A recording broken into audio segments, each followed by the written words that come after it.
This episode is going to be great. I want to make a promise to everybody watching this. I want to do something I've never done on a podcast before, because I do most of my podcasts are very like inspiring and mindset, but I have a lot of recipes. I have a lot of things that I did to become successful, to either get something off the ground, and I want to give y'all the recipes, like the exact how to. I don't want to talk just in theory, and I don't want to just tell stories. I actually want to like say, this is exactly what I did.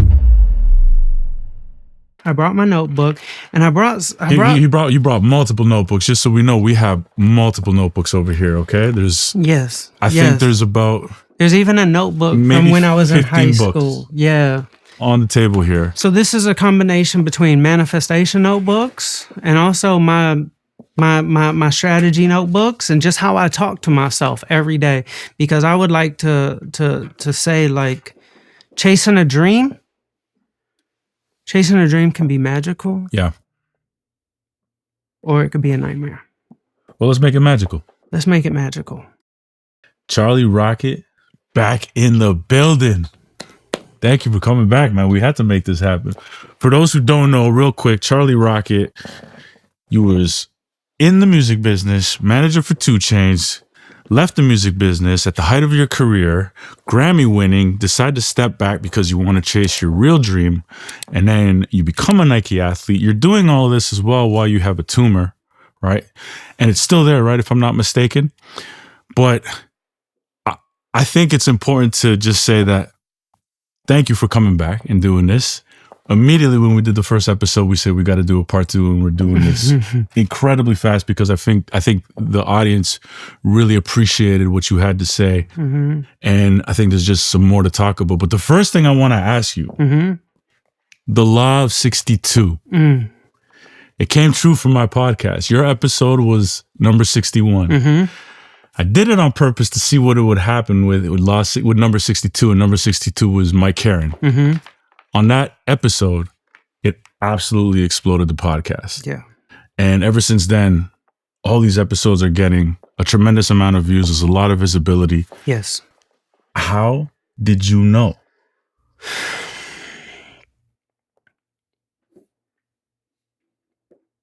I didn't know. But like I said on the last podcast, it might be some universal law.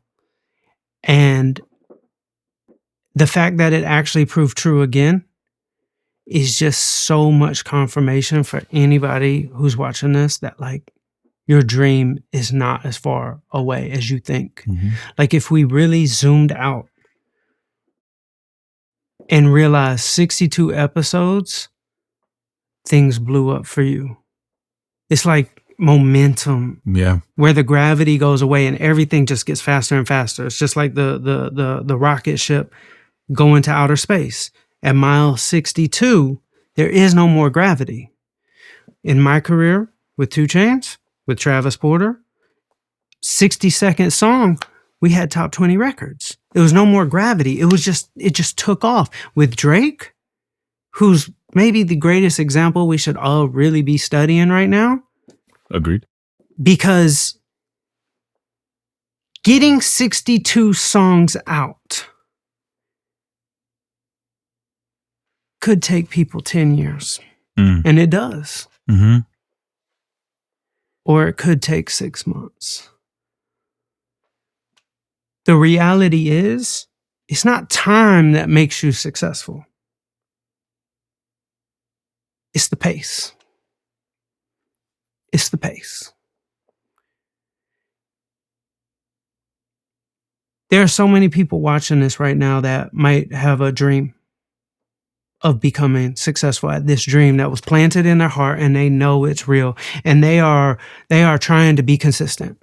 And they're like, I'm going to release a song every month, and then something happens, and it ends up being like, okay, I did like a song every couple months, and then I like have a little spurt, and then I'll like slow down, and then my nervous system gets wrecked because it's just not freaking working. And then they wake up a year later and they put out like 7 songs.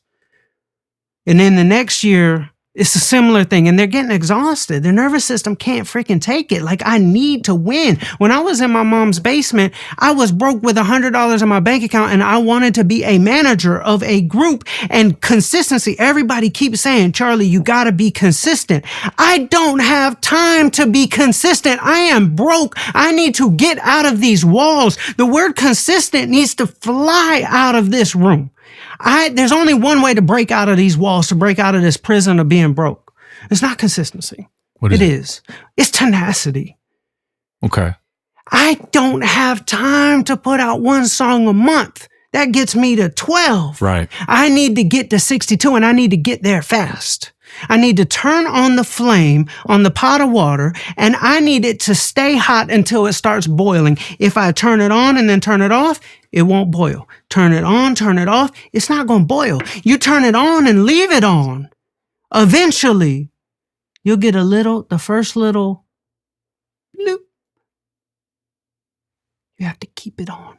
And then another little on the other side of the pot. Little bloop. As if you keep it on. And then a couple seconds later, bloop, bloop.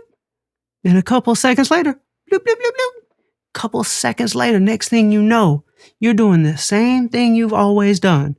And you are boiling hot because you didn't turn it off. Your dream is not that far.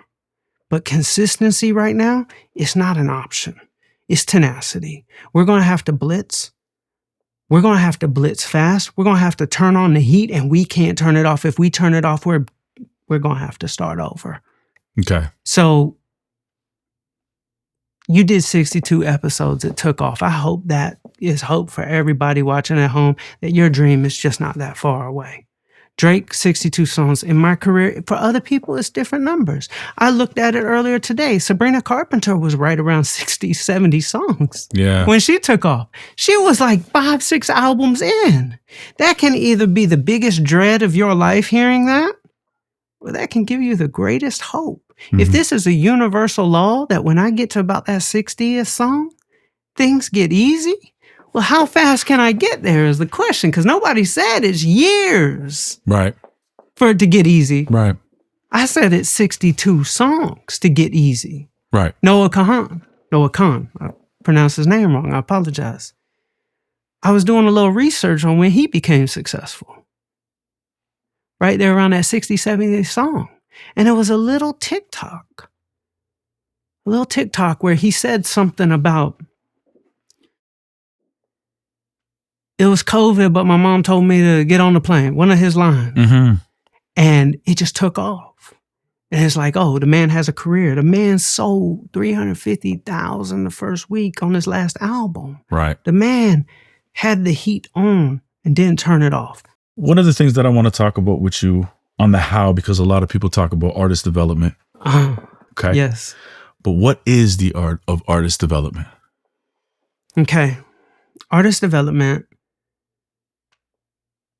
It's a popular topic because people say today there's not artist development, or there's a lack of artist development.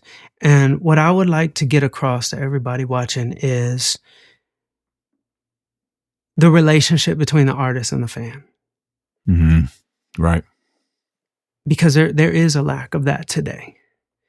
How to make your first $100,000.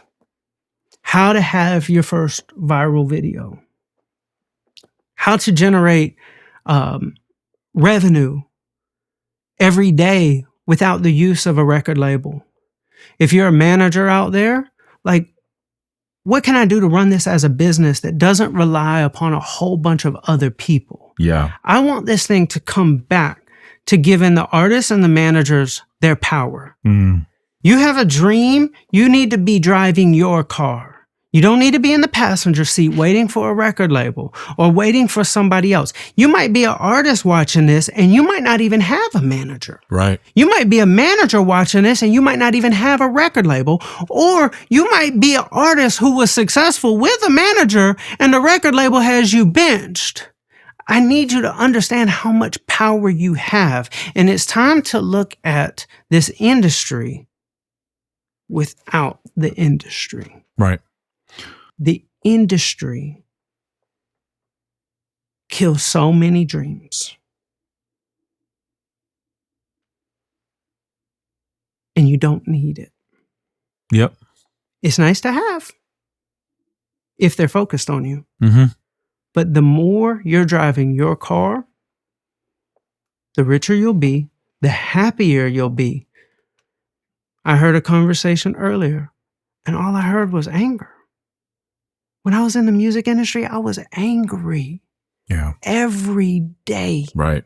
To where, I don't know if you said it, you might have said it, but man, it's like, now if somebody gets dropped from a label, it's almost like congratulations. Yeah, I did say that. Like that's what we're talking about. Like, congratulations. Backwards. Like, it is flipped to where now is the time, it's the greatest time to be in this game. Yeah. Because you have more power. What a time to be alive. Like, when I wanted to blow an artist up, I had to like pass out CDs. But the fact that social media exists today, there's so much potential. But I also feel that social media is ruining artist development. Okay. And I'm talking about in a major way. Okay. How come?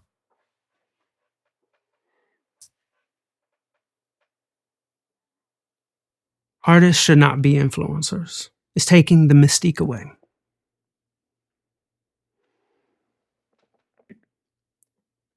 The goal should not be to just get people to know this song exists. The goal should be to form a relationship with the fans. Now, this is what so many artists are doing. They have a song, they're told make 200 TikToks about it.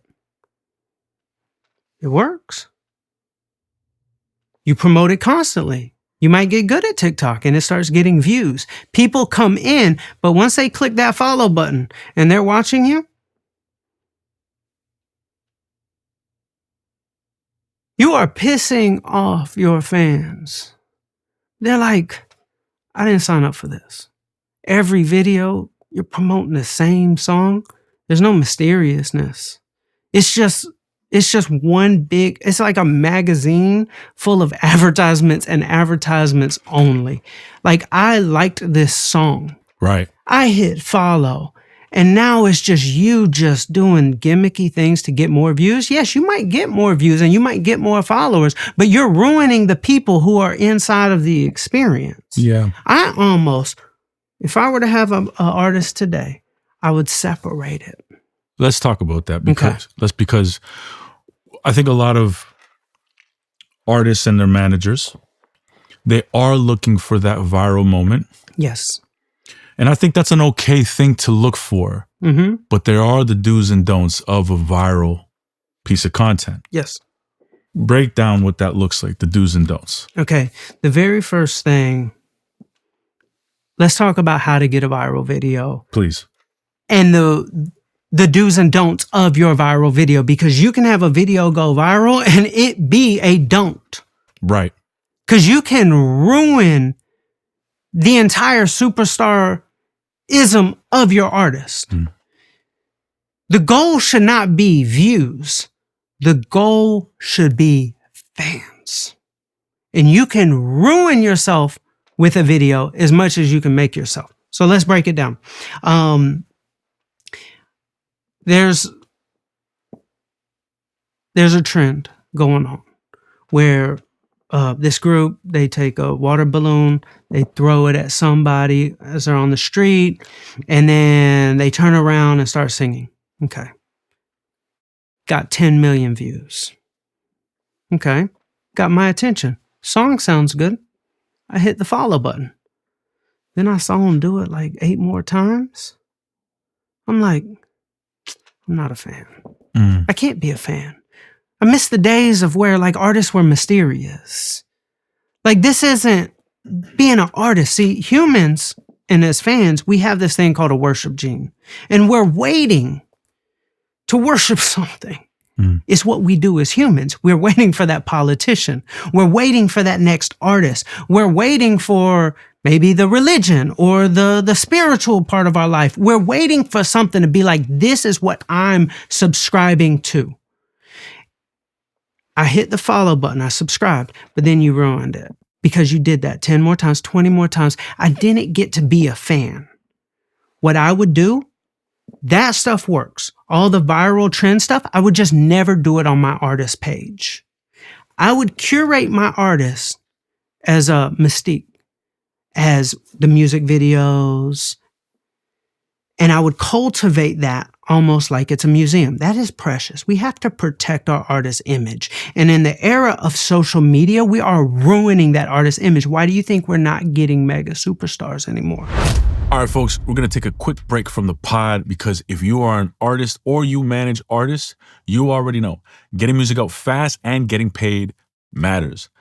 That's why I tell people about DistroKid. DistroKid lets you upload unlimited songs to Spotify, Apple Music, TikTok, Instagram, all the major platforms for one low annual fee.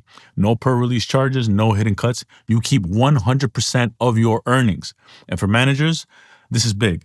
You can move fast, drop singles, test records, build momentum without waiting around or burning budget on distribution fees every time.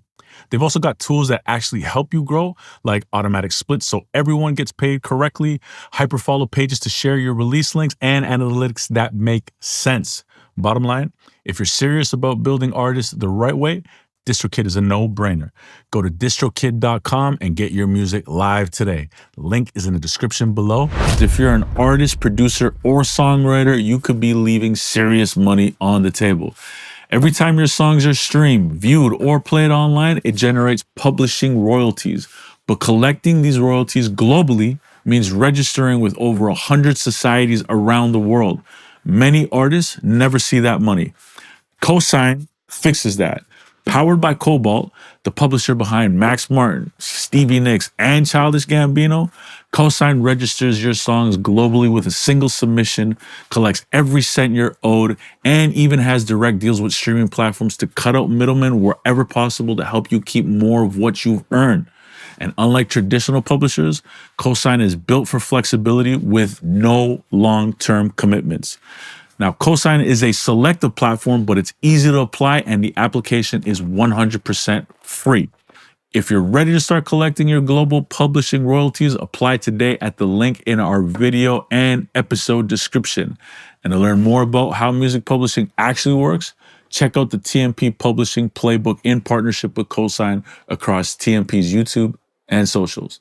Now let's get back to the pod. Well, how do we do that? Because people will say in this era, it's incredibly impossible to be mysterious and have that mystique. It's easy. Okay.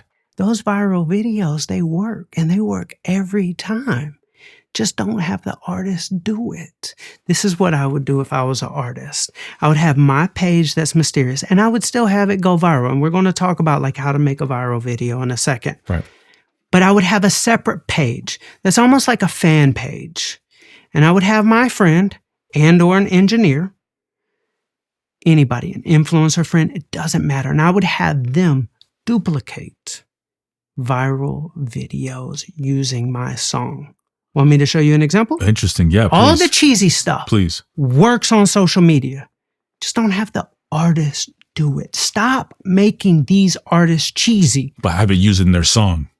Use the song. I'll give you an example. Can I show you a video? Yeah, please. I guarantee you 11 times out of 11, I made a secret little folder on Instagram just for this podcast. Because I want to show some examples. Please. All right, so let's go Manager's Playbook. I guarantee 11 times out of 11, if 4 of your friends, even if they had 10 followers on Instagram, if they made this video, it would get millions of views every time using your song. Let me show you. Sure. I'll screen record it. We'll punch it in, but let me show you this. 3, 2, 1. All right.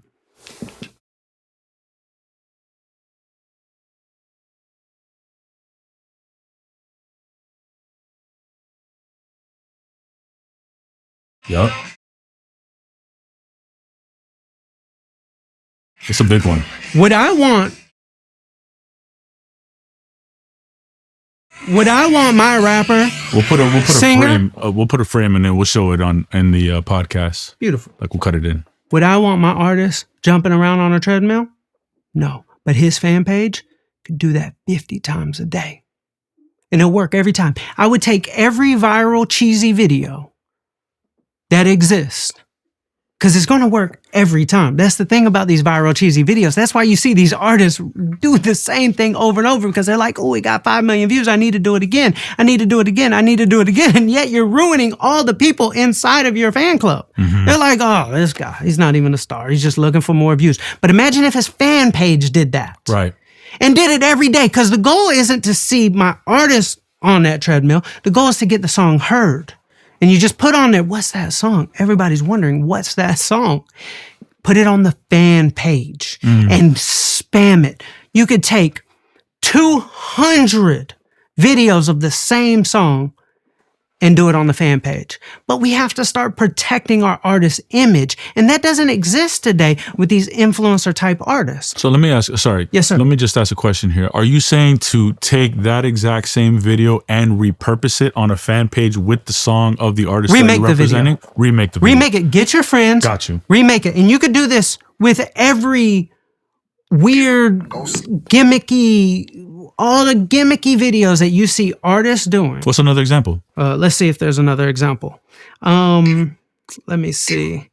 Now, the question some people might be having is, how do I make a music video? I'm making content and it's not going viral. Yeah. There's one little hack that I want to introduce to everybody. Please. And this is something nobody talks about. If people started doing this one thing when they made content, that'd make your life so much easier. The concept is called unfolding. Okay. It doesn't have to cost money. It could be done on an iPhone, or it could be done on a big budget. But the concept is unfolding. I want the artist to be in one location, and I want the camera to start off close. And I want something to unfold. Either the camera can zoom out and unfold things happening. For example, let's say I had a vinyl record and a waffle iron, and my artist is singing, and the waffle iron goes down, and it's melting the vinyl record. Those are two things that aren't supposed to happen together. Vinyl record, waffle iron. You're a little intrigued. Now you just created intrigue without being gimmicky or corny. It might be artistic. You didn't throw a water balloon at somebody. Now the camera's zooming out and it's showing the location, and things might be happening as the artist is singing. That's it. I have a perfect example to show you. If I could show you the perfect video that is one location, low budget, it would be this one. The context was he was walking. Yeah. The context was the lead singer was walking and the camera was on him, and it was just unfolding. It was outdoors. There was mountains in the background, Red Rocks Mountains. And it unfolded in a way to where it revealed that there was a drummer. So you got a little glimpse of the drummer as he's walking. So you're like, oh, there's something. But he's walking, and then the camera pans and it unfolds a little bit more. And then he walks into the actual set. Sounds so simple, but as a viewer, you got to understand, I have to like what I'm hearing. Let's just eliminate that. Of course. But as far as the visual goes, the reason why this did so good is because we're walking somewhere. Where are we going is what the viewer says. This is an interesting location. There's a mountain and he's walking, and then I see a drum set, but I don't see all of it. And then it's unfolding until he walks into the set, and then his entire band is there. That video got 400,000 views. That video was tasteful. That video was not expensive to make, but the simple act of us wondering, where is he going? There's an art to that. There's an art to that, and we got to master that with our artists without being corny, without being cheesy. So unfolding, here's an example of a video. There's this artist, his name is Kjo. Okay. He has one video on his TikTok that has 100,000 views. And there's a reason why that video has 100,000 views. Why is it? The title of the video is Playing My Girlfriend, a song I wrote about her.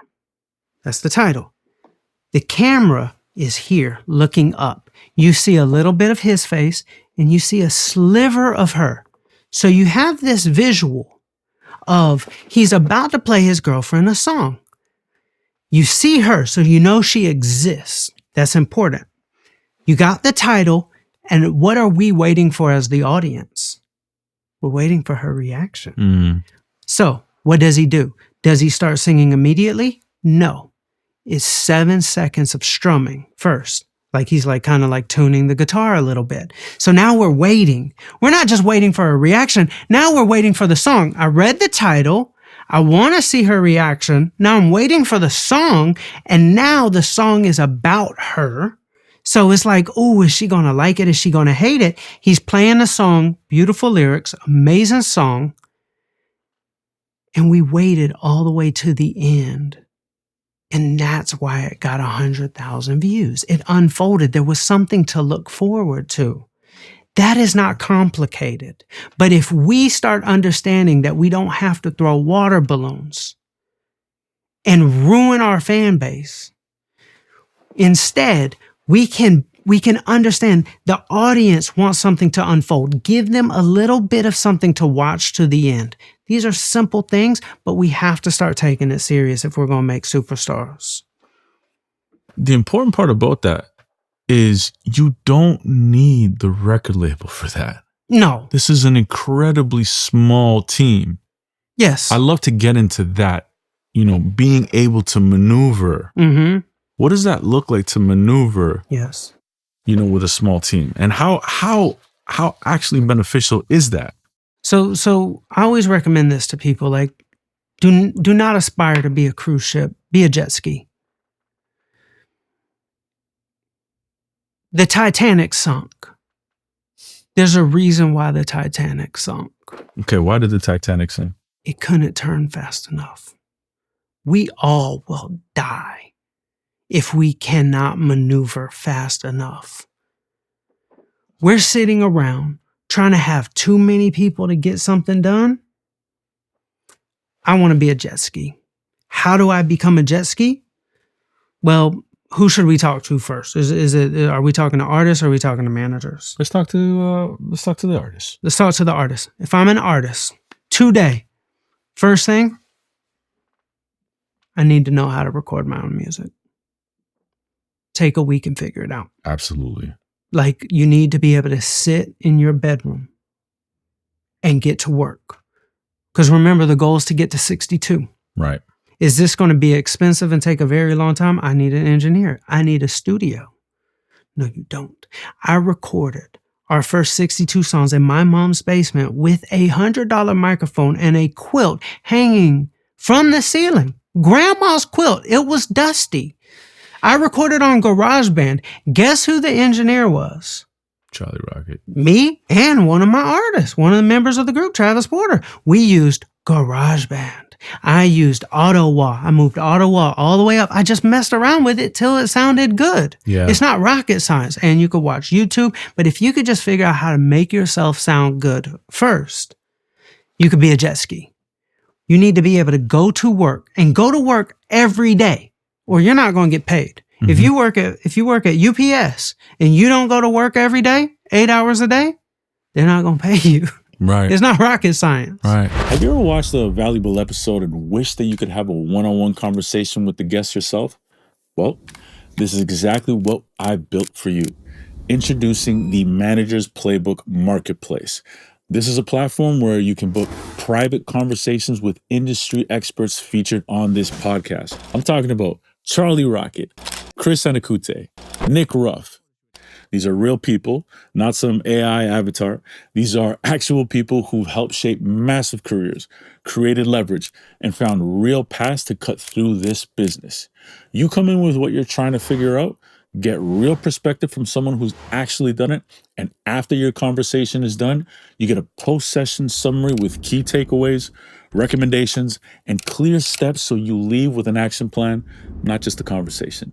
Now, one of the key reasons I've had a lot of success in this business is because I have always sought out mentors who are operating in this music business at a way higher level than me. I've been able to learn a lot and execute way more efficiently because of these conversations. Seriously, one real conversation with the right person can change your life. So, if you're ready to speak directly to some of the best in this business, click on the link in my bio or go to themanagersplaybook.com to book your one-on-one private conversation. Now let's get back to the podcast. Crazy story. I'm walking through Venice one day and all of a sudden I hear from across a room in a building that I'm in, Maurizio! And I get startled and I turn around and it's this gentleman that's in front of me. His name is James Bashara and he's the founder of Magic Mind. He comes up to me and he says, I'm a huge fan of the podcast. I say, okay, great. Find out a couple of, like an hour later, a little bit more about you. And I start to realize, oh my God, this guy is the founder of Magic Mind. And we get to talking and next thing you know, you become a sponsor of the podcast. But I try this and it works, and it works incredibly well. I have an incredible level of focus after drinking Magic Mind, and I just love for you to just tell me a little bit about this because it's a godsend, and I'm so happy to introduce this to folks in the music business. Well, we have worked so hard. It's so fun to get to sponsor creators like you, by the way, and it's who we make this for. Like, we make this. If athletes have Gatorade, this is Creatorade. So we make this for you and every one of your listeners. So it's so fun to get to encourage your creation in the Manager's Playbook. It's a podcast that when I saw you from 100 feet away, I was like, I have to go say hey, because I've gotten so much out of your podcast. You startled me. I was like, who's this 6'4" dude running up to me right now? I was no joke. I probably listen to 3 or 4 hours a week. I love this podcast so much that, as the founder of Magic Mind, we sponsor podcasts all over, but I rarely am like, hey, team, we're sponsoring this podcast. And I get into the weeds and make it happen. But man, it's such a joy to encourage your podcast that encourages countless creators around the world. What's in the product? Because I've been telling everybody about this, and everybody that I recommend this to in the music business, they're like, yo, this is the truth. This is amazing. Yeah. And I'm not saying that just to say that because you're in front of me or you're a sponsor of the podcast, but I legit stopped drinking coffee, which I was drinking like 2 or 3 cups a day easily because of using this, because this has been the replacement for me. Yeah, and people can add it alongside their morning routine, so you don't have to replace the coffee, but it's 12 different ingredients, and it's off of over a decade of research. I ended up writing a book on this whole world before starting Magic Mind, on everything that nature and science give us for focus, improve memory, improve energy, decrease stress, and improve flow. So it basically is flow state in a bottle. And we have a 100% money back guarantee. So you don't have to take a podcaster's word for it. You don't have to take my word for it. It's 100%. No questions asked. You just email us, hey, it didn't work for me, and you get a full refund. So it's literally, you have no reason not to give it a shot. Anybody who wants to try Magic Mind, the code is right here. You will not be disappointed. I guarantee you that. James, it's an honor to have you on the podcast and a great honor to have Magic Mind on the podcast of the Manager's Playbook, which I hope becomes the official drink of the music industry. It's the official drink over here on the podcast. So thank you very much, sir. Thank you, buddy. Thank you for everything. Appreciate your time, man. You guys got to try it. Magic Mind is the truth. So first thing, record yourself. I learned very early on when this one artist, Mike Posner, came to our studio. We're in a studio. And he put his microphone on the desk. Mm-hmm. I was like, but we're in a studio. You're like, you don't want to go in the booth? He's like, no, I'm good. I'm like, all right. Like, you just need a microphone on a little tripod. Okay, cool. And then when I watched the Lil Wayne documentary and I see him in a hotel room. Right. I'm like, hold on, the biggest in the world do this? Yep. And then we go to Kanye's house and we're just in the living room or in the pool house. Right. Like no booth, nothing in sight. And we're just on a computer and the microphone's wide open. I was like, the best in the world aren't going to studios? I mean, you can. It's fun to go to a studio. You can. Yeah. But we need to be able to get this creativity out fast. Jesse's first project, Kiddo, the EP, the majority of that is recorded in a portable. Come on. That's amazing. Yeah. And it was like the makeshift studio of Tim Subi, but it's a portable at the end of the day. Absolutely. And they were making the records there in a small little room. I think they still record from there. So I know exactly what you're talking about. Being a jet ski is the first ingredient. We have to be able to move with speed if we're not going to sink like the Titanic. I also need to have the conversation with like protecting everybody's nervous system. Please. Because releasing music and it not working is about one of the most difficult things we can go through. Because we might be struggling financially. Yeah. We need this song to freaking work. I have this one song. I need it to work because we are broke or things are falling off or the record label is not paying us attention. That's tough on the nervous system. Yeah, very. And there's a way to eliminate that being tough on the nervous system. Okay. Now, if you can go into that and explain how to be able to eliminate that, to eliminate those stresses on the nervous system, yes. I think that'll do a massive difference for people who are watching this. The very first thing I would do, there's a content play, but then there's a tool. This isn't a mindset thing I'm talking about. We got to take the guessing game out of it. I would take my 20 top fans.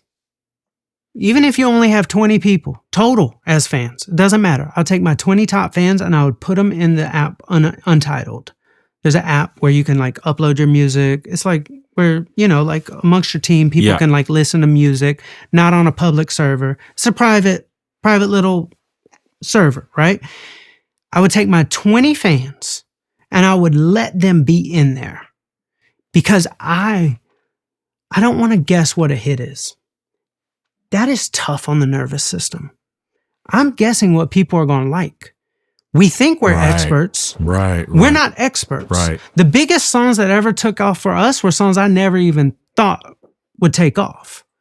Now, you also can't invite people to the studio and tell you what a hit is because everything's going to sound good when they're in your presence. Mm-hmm. So I don't even want your opinion.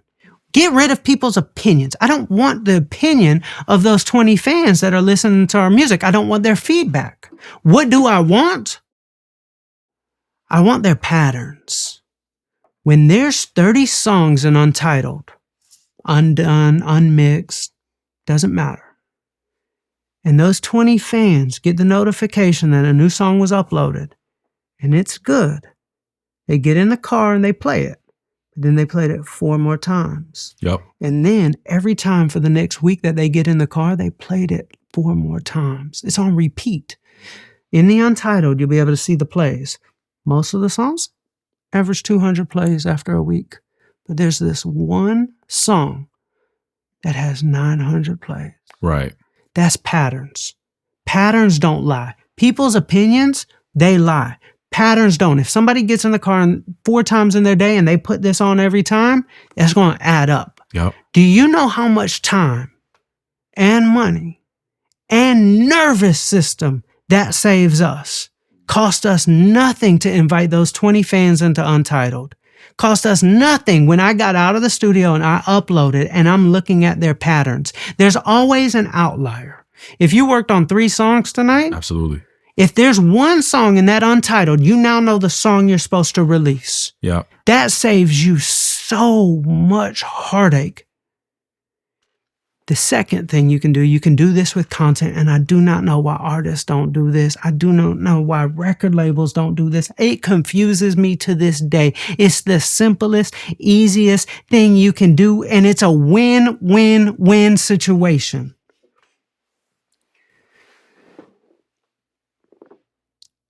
An artist sits in the studio and works on 4 demos.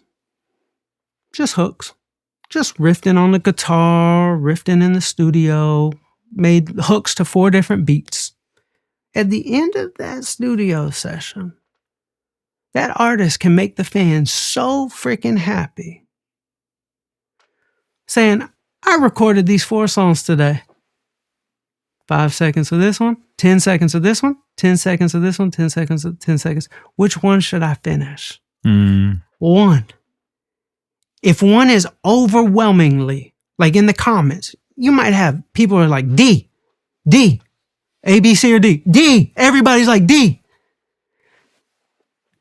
1, they feel a part of it. win. Right. 2, you get to protect your nervous system, your bank account, and your time. Win. 3, your social media skyrockets because your engagement just went through the roof for free.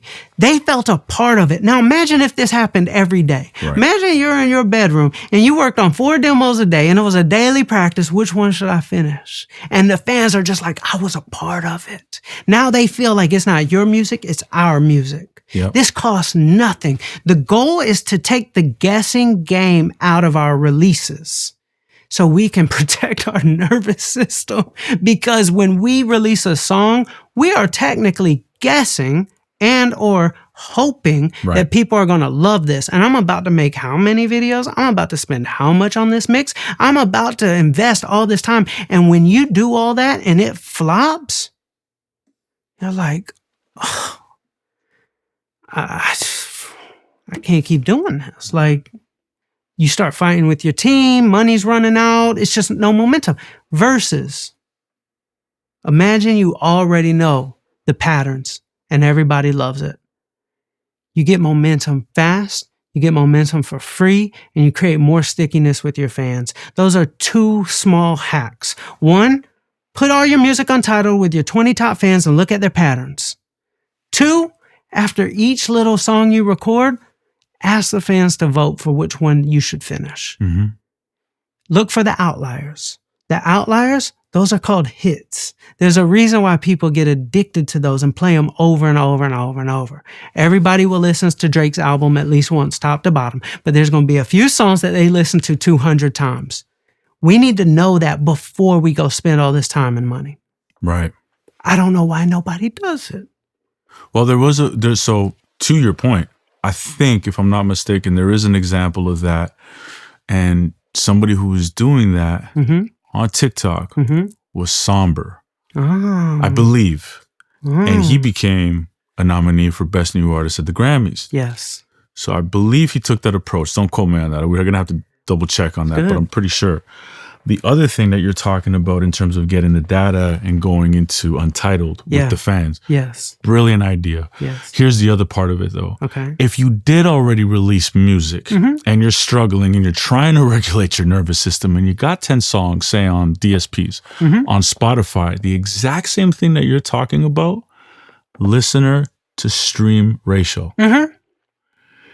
Most songs will be, a listener will listen to it 2.5, 2.8 times. But if you see one song on the back end in the data, which Spotify gives you, yes, it says 3.5 to 1 or 4 to 1 it's a hit. or 4.5 to 1. There's something there. Now we got to pour some gasoline. You got to pour some gasoline. You got to lean onto that. Yes. So you got to lean into it so you can make that fire go. Yes. Same idea if the record's already out. Exactly. Yeah, I love that. Yes, sir. You got a bunch of notebooks in front of you. I do. I'd love to dig into what are we looking at here? What's going on? What are we going to see? A lot of these notebooks are how I chase a dream. By the way, these banners that you brought here, appreciate it. I'm going to have them while you're looking at these books. Hey, it's an orange theme today. Orange is the color of optimism. I'm a delusional optimist. The Winning Streak Effect here, by the way, ladies and gentlemen. This is the book that Charlie's working on. That's right. And okay, we'll talk about that shortly, but let's talk about these books. So notebooks, right? Notebooks, yes. So I feel like it's so important for all of us to go into the future. Y'all can tell from how I talk, I'm a doer. Yeah. I'm a very I can work really hard and strategically, but I'm also a dreamer. And as much as I do in this world, I get blessed by God, universe, whatever you identify with. Whatever that is, I keep getting blessed with it.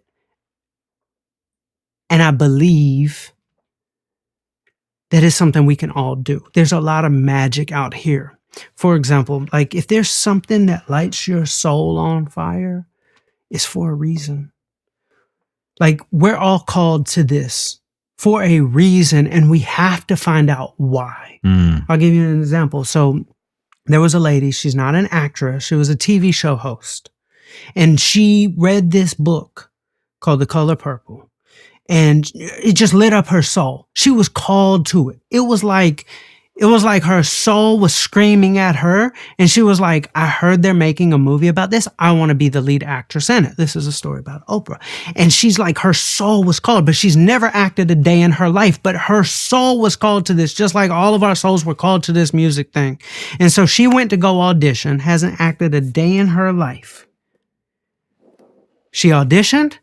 They said, Steven Spielberg said, give you a call. 2 months pass. She's questioning everything. She hasn't heard anything. She thought maybe I'm too overweight. She had a diet bet going on with her friend who could lose 15 pounds. She actually gained 15 pounds during the bet. Crazy. To where she ended up going to a fat camp. She's beating herself up. She wanted this dream. She's beating herself up. She's at the fat camp. She's running around the track in the rain screaming, I surrender. Like a song called I Surrender. And somebody walks out of the little house at the fat camp and said, Oprah, didn't even say your name right. A guy named Steven wants to talk to you.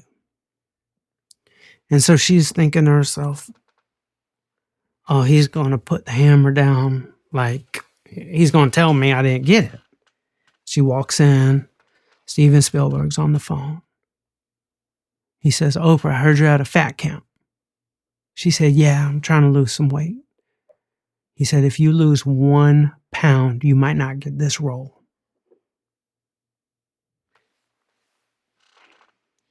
This is why we have to chase our dreams.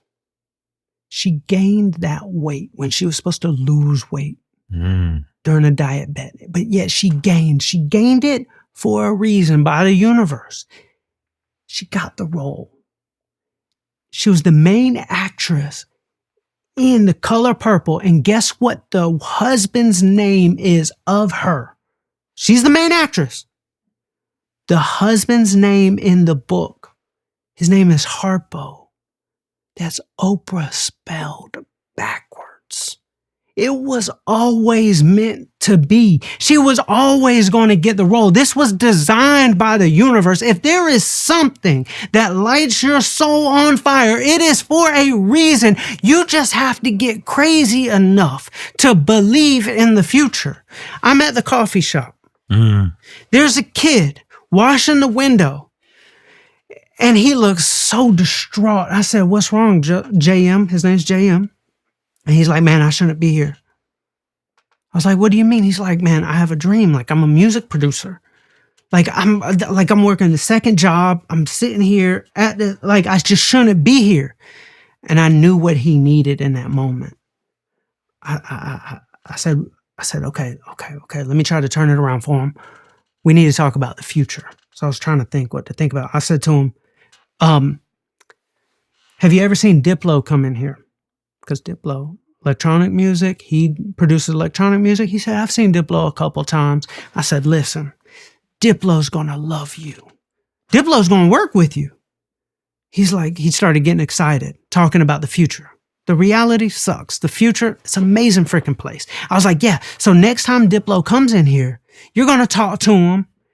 He's going to love you. He's going to invite you to the house. He's going to send you sessions. Y'all are going to be working together. And he's like, yeah, man, that sounds awesome. I'm just talking about the future. A week later, I walk into the coffee shop. That kid damn near jumped over the counter. And he said, can I give you a hug? I was like, why do you want to give me a hug, bro? He's like, Diplo came to the coffee shop. I went to talk to him. And then he said, we're going to work together. He said it worked. I was like, holy shit. Like, this stuff happens to me all the time. Right. But it just happened to him. That kid just got introduced to the whole team, the whole Major Lasers team. And he just put in his resignation at the coffee shop. Oh, and guess who hired him? Diplo. No. You did. No. Who? No way. I'm telling you, it's like this magical moment. Like, no bro, way. the kid listened to our podcast. By the way, I can confirm the story is absolutely true because I met the kid. You met the kid. I met the kid. You met the kid. Yeah. We were at the coffee shop. He just quit the job. Yeah. What? You didn't even know that when you met him. No. He just put his resignation in. James hired him. Diplo introduced him to the whole team. Diplo's headed to a music festival right now. He said, when I get back, come over to the house. He's already been sending him sessions. Diplo loves his music. Everything we talked about came true. Exactly how we said it. So like when in our reality fucking sucks, okay? Like we're dealing with shit, okay? Yeah. But the future is also real. If there's something that lights us up, we have to find somebody to talk about the future with and actually believe it and be a little bit delusional. Take fucking 15 minutes out of your day and just go to rainbow and butterfly land of the future and see it. Like we have to do this thing where we get a little crazy, where we have to like manifest. And I'm not talking about the traditional way. It's like this concept I have where like you have to manifest backwards. All of these books right here, these are my manifestation books. Let's talk about manifestation because there's a lot of magic. If there's something that lights your soul on fire, you have to do everything you possibly can to make it real. Manifestation is making it real. There are different ways to make something real. I have a dream of being an author. I haven't finished my book yet, but what do you see right here? This is my book. I haven't written a book. I made my book first. You know what's on the inside of this book? What's that? Rick Rubin's book. The inside of my book is Rick Rubin's book. I'm crazy. I told you that at the beginning of the podcast. Wow. I manifest backwards. I look at this every day. It's freaking done. I have an artist that I mentor. I say, go on Etsy right now and get 10 platinum plaques made right now. They need to be on your wall now. Manifest backwards. Manifestation is make it real. You can make it real physically. You can make it real by writing it down. And you can make it real when you close your eyes. See, as a delusion, I know it sounds crazy, but like I've tested this concept my entire life. It's how I've won a Grammy. It's how I've won an Emmy. It's how I've had $1 million businesses. I did not come from money. I have actually just been beat down pretty much my entire life. And yet I've accomplished so many dreams because I take this big scary dream and as a delusional optimist, I find a way to make it easy. For example, an artist release 62 songs. Do some videos where it zooms out. Boom. Easy. I can do that. The biggest lie ever told was, it's not that simple. Right. That's a lie. All right. If I can break this complicated dream down into the easiest steps, I can do that. Okay, Man, playbook. because- So we've gone through a few playbooks, like the virality. I do want to touch on that, like the viral music videos unfold. That's the key. Like imagine a vinyl with a waffle iron in a cool setting and the camera pans out and there's some other things happening. Keep it simple. Don't be corny, but have the video unfold. Like what's about to happen? What's about to happen? This is stuff that does not cost money. It's just put a little thought into it. Or wait to the end, but stop being cheesy. Put the cheesy stuff on a fan page. Do that 200 times for a song, but get it off of the artist's page so we stop ruining allow the relationship with the fan and the artist be a relationship like a superstar. Like we talked about Michael Jackson on the last one. I'm missing superstars right now. Right. Superstars do happen if they blow up and then they stop doing all the corny stuff on Instagram. But like to try to use Instagram and TikTok in a corny way to blow up, you're ruining the mystique. Do the corny stuff. Just have a friend do it. Well, how do you build a super fan base? Oh man, there's somebody who does it better than anybody. He's making a lot of money. This guy right here. This guy. Okay. This is Stevenson Ranch. The guy's name is Mike. His name is a musician, used to be Mike Stud. Oh. He does a better job than anybody on the planet. And he's checked a lot of the boxes. Okay. He uses social media in a way as a funnel to get people into his like ultimate like connection community with his fans. Mm-hmm. So he gets people off platform and they pay him $10 a month because he actually provides them a service that feeds their soul. When somebody is a fan of an artist, they want music. Yeah. They want music. They'll die for it. So what Mike does is he has a platform called Only Steves. That's what he calls his community. He calls all of his fans Steves, and we'll get to that in a second because I want to break down a formula how to build like a superstar brand. Please. But actually, let's go into that. Let's do it. All right, I want to break this down. There are elements, and the very first thing that somebody could do, and it's a cheat code, to getting your fans to act different. Okay. You want your fans to not just be viewers. You want them to be participants as their identity. That's the best fans there is. Okay, so how do you get them to act different? Give them a name. Allow them to have a name. Think Beehive. Mm-hmm. Mm-hmm. Think Barbs. Think Swifties. Mm. This thing, Taylor Swift's the biggest in the game. And yet we don't emulate what she does. Like, why aren't we allowing, like Taylor Swift has a few things. If you are a fan of her, you know she loves cats. Mm-hmm. That's very important for her fan base. Cats. It's an association with something. She also has a name for her fan base. Swifties. Mm. Somebody can now say, I am a Swiftie, yeah. Why rip that away from your fans? Think about college football in America. I know you're from Canada. Y'all don't really have the college football craze going on. No, we don't, but, I'll follow along now. But in America, college football is crazy. Yeah. Imagine a college football team without a mascot, without a logo, without colors, and even without a jersey. You can't Nothing there. It's like watching people play flag football in a park. Right. It's not something I can, as a fan, I'm from Georgia. Bulldog Nation.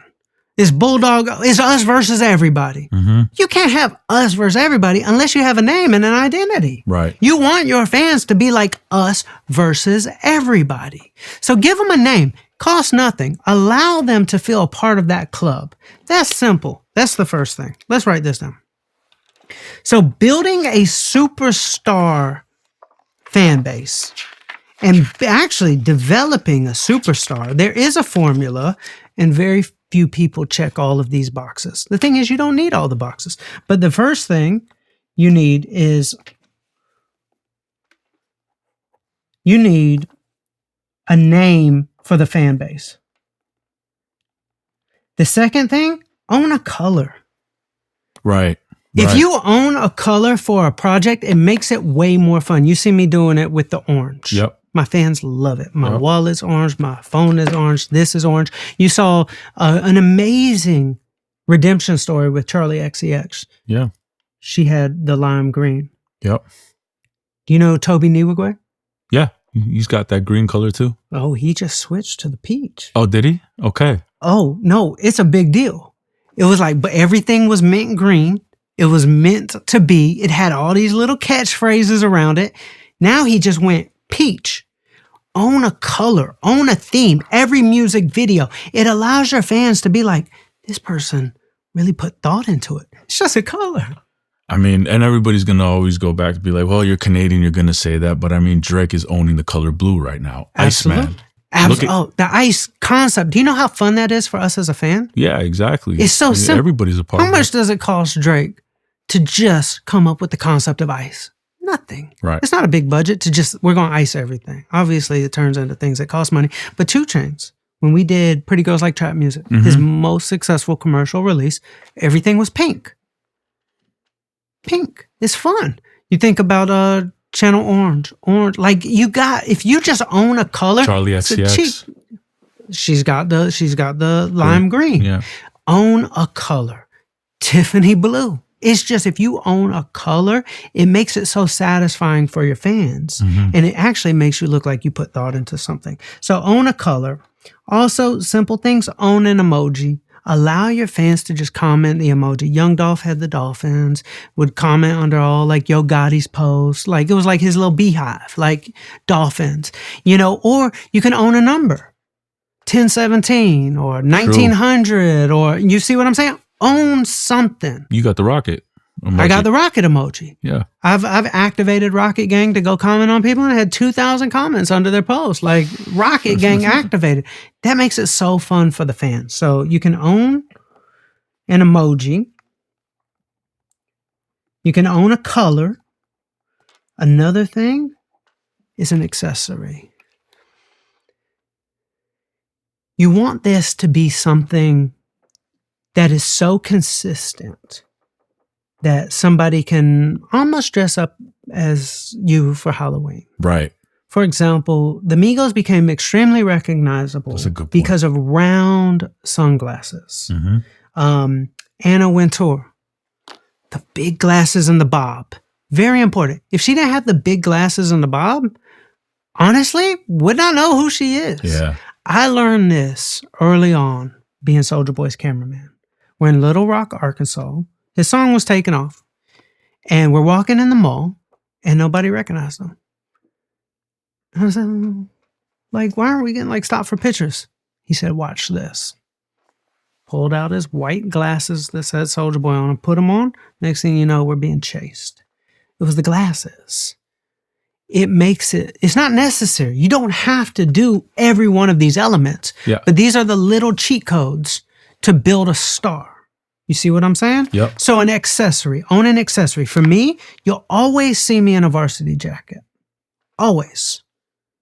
You'll always see me with orange. You'll always see me wear Cortez sneakers. There's meaning behind all of this. But you want to pass 2 tests. You want to pass the Halloween test and you want to pass the Christmas test. The Halloween test is, can somebody dress up as you? It's very important. It might be your hair color. Hairstyles are very important with building superstars. But also, it might be the accessory. That's Halloween. But what's the Christmas test? What is the Christmas test? People know I love coffee. People know I love varsity jackets. And people know I love Cortezes. People know I love orange. You know exactly what to buy me for Christmas. Okay. If you're buying Taylor Swift a Christmas card, you're not buying her a dog one. You're buying her a cat one. My girlfriend loves wiener dogs. There's 50 little things in our house with little sausage dog, like dachshunds. And it's okay, that's what everything she gets for Christmas. Yeah. Dachshund shirts, dachshund this. You pass People know. You have to identify with certain things. They're anchors. Right. I love coffee. Everybody gives me coffee gift cards. You have to drill that into everybody's mind. You need to be predictable in certain senses to where your fans is satisfying. If I posted one day and it wasn't orange, people would be feel like, oh, something's off. But you go on my page, it's always orange. When 2 Chainz was doing his campaign with Pretty Girls, it was all pink. If he did something that was blue, it'd just feel weird. Do it for campaigns. Change colors, change hairstyles, but own it. Right. Own it. Look at Chappelle Roan before and after. Now that's a very extreme case. You don't have to go that extreme, but you do want to own something. You see Zara Larsson right now. Glitter. It allows her fans to dress up as her. Also, another one you can do. So we're going to own an accessory.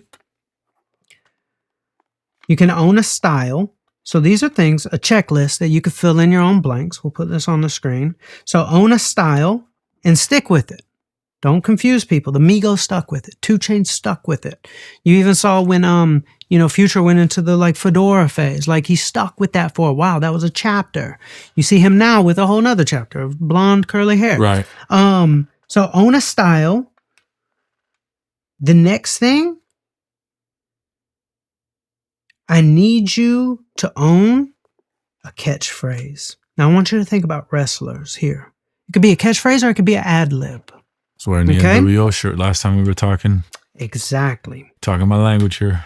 one of the most iconic wrestlers of all time was The Rock. Give me a catchphrase. If you smell What The Rock is cooking. Give me another one of his. Now you put me on the spot. Jabroni, SmackDown. A little bit of that poontang pie. Come on.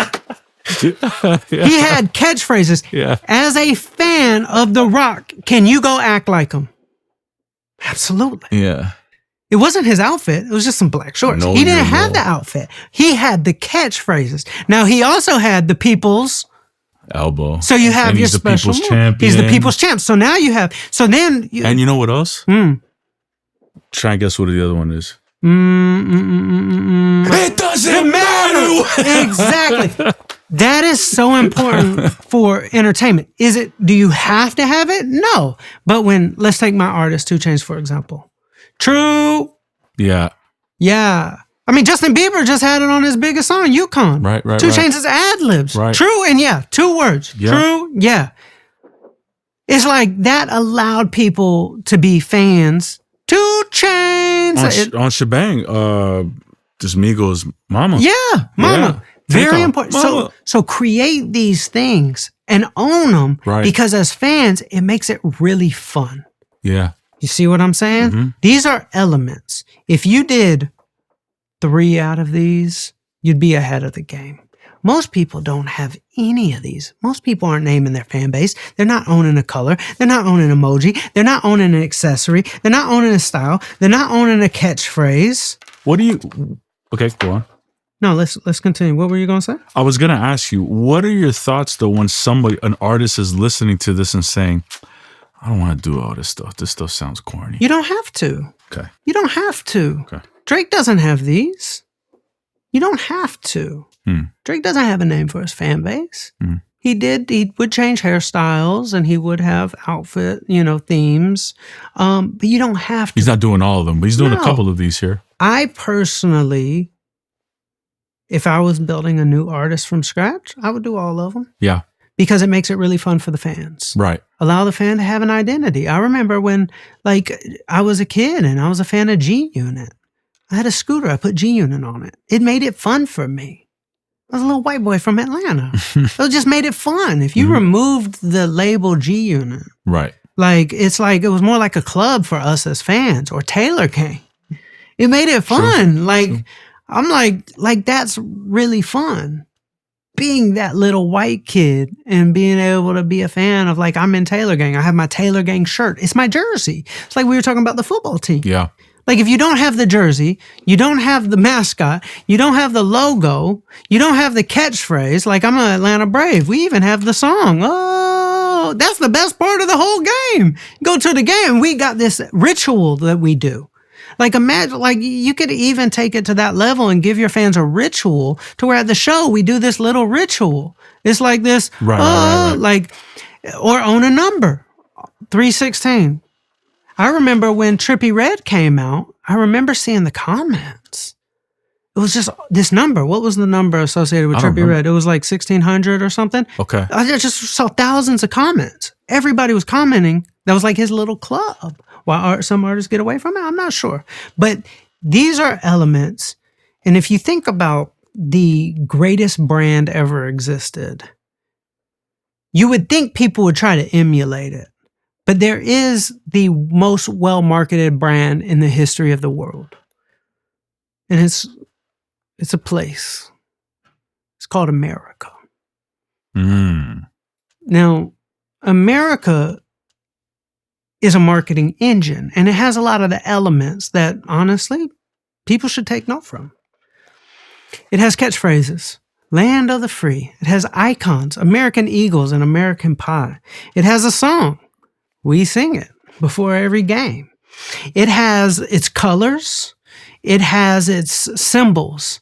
Liberty, land of the free. It's just if you look at anything that is marketed as well as American, you wrote it out and you filled in your own blanks, you would be 99% ahead in marketing than everybody else. That's the cool thing about marketing. It's no secrets. It's all public information. Right. You just have to take notice of it.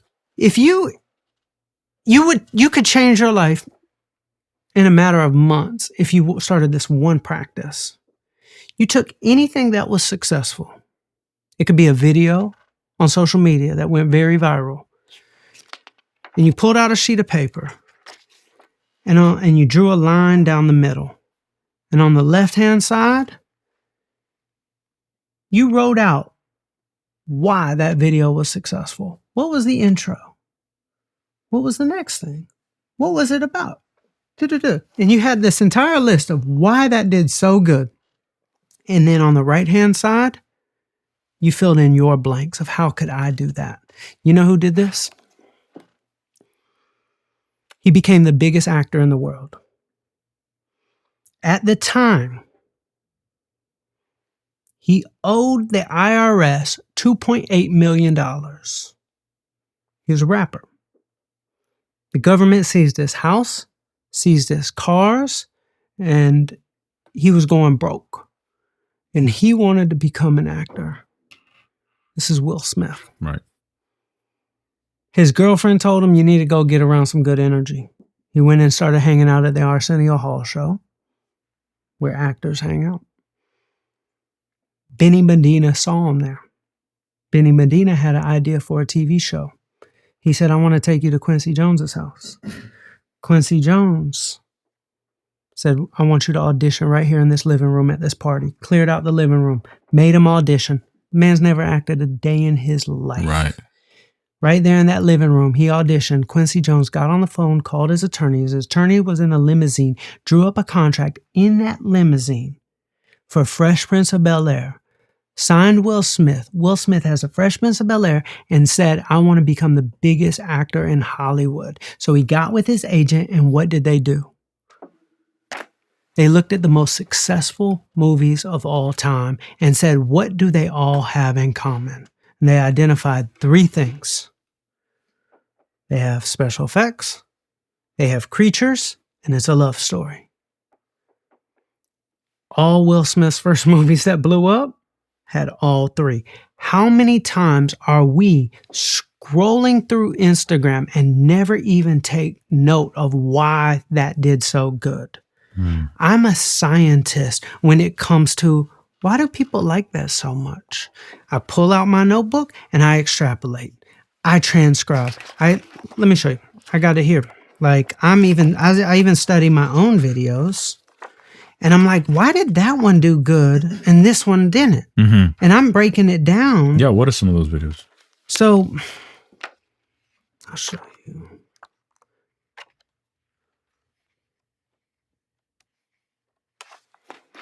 Finding the page.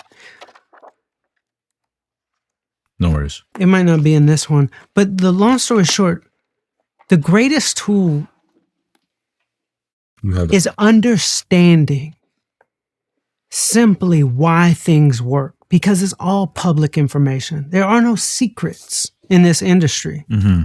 There's no secrets in marketing. It's public. It's just who are going to be the ones to decode it. And you can decode it with a piece of paper. Every viral video has a pattern, has a format. You'll start seeing patterns. If you need videos to go viral, start understanding why. You could do it in a matter of time. It doesn't have to take you 10 years. And stop shooting in the dark. If you're going to spend time, you might as well spend time making hits. Versus it can take you years of trial and error. Or you can pull out a sheet of paper and just simply understand why this works. Understand. You will become a master very quickly. Well, let me ask you this, though. Mm-hmm. In the process of the beginning of someone's career, mm-hmm. manager is with an artist. Both of them are trying to figure it out. It's the homie manager. Mm-hmm. Money is something that is needed. No, it's not. Okay. I didn't use money intentionally. Tell me more. Well, at first I didn't have money. Okay. So I was in my mom's basement. I needed to find a play that would guarantee my success without money. And I accidentally ended up creating the formula for creating like very long careers that were not accidental. All my artists had very long careers with a real core fan base because of how we built it.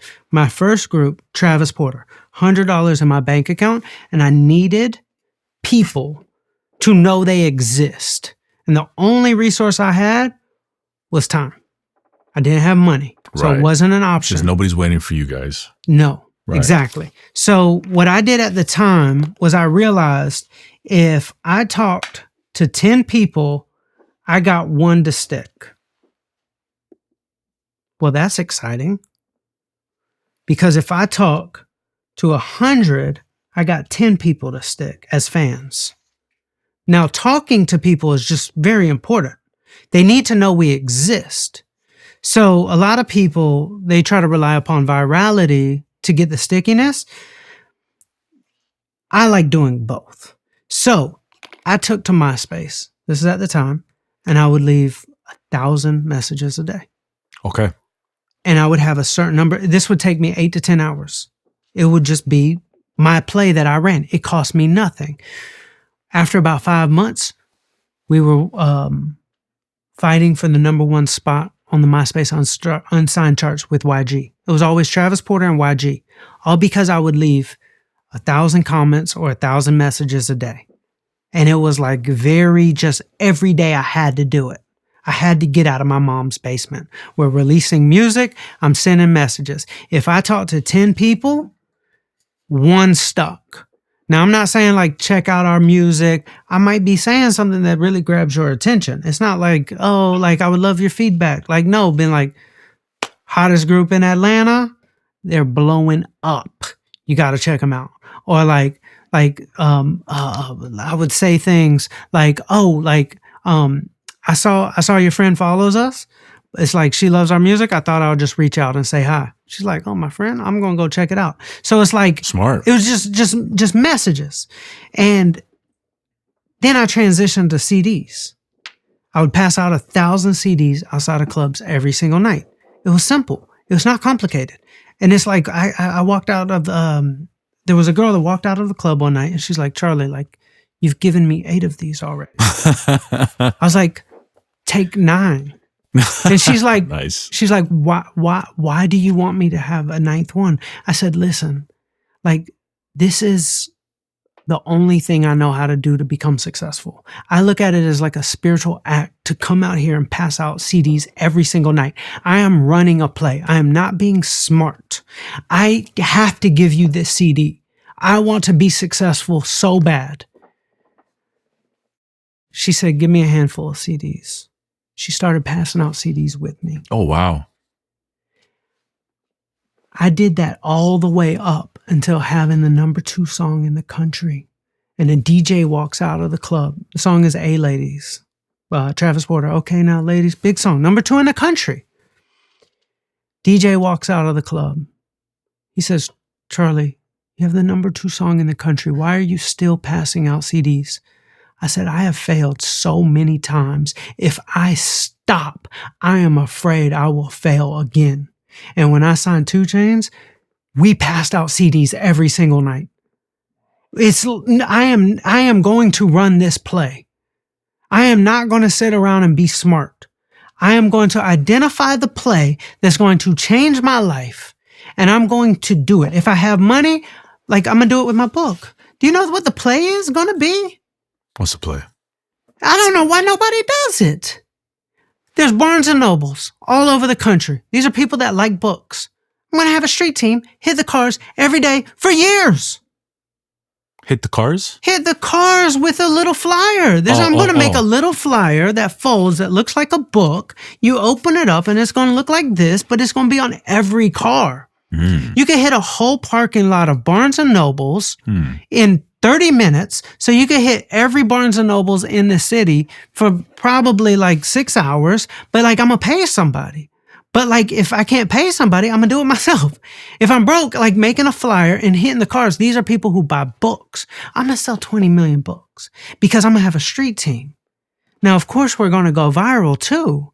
But it's like that physical realness. People will be like, man, I've been getting hit with these flyers for fucking 2 years.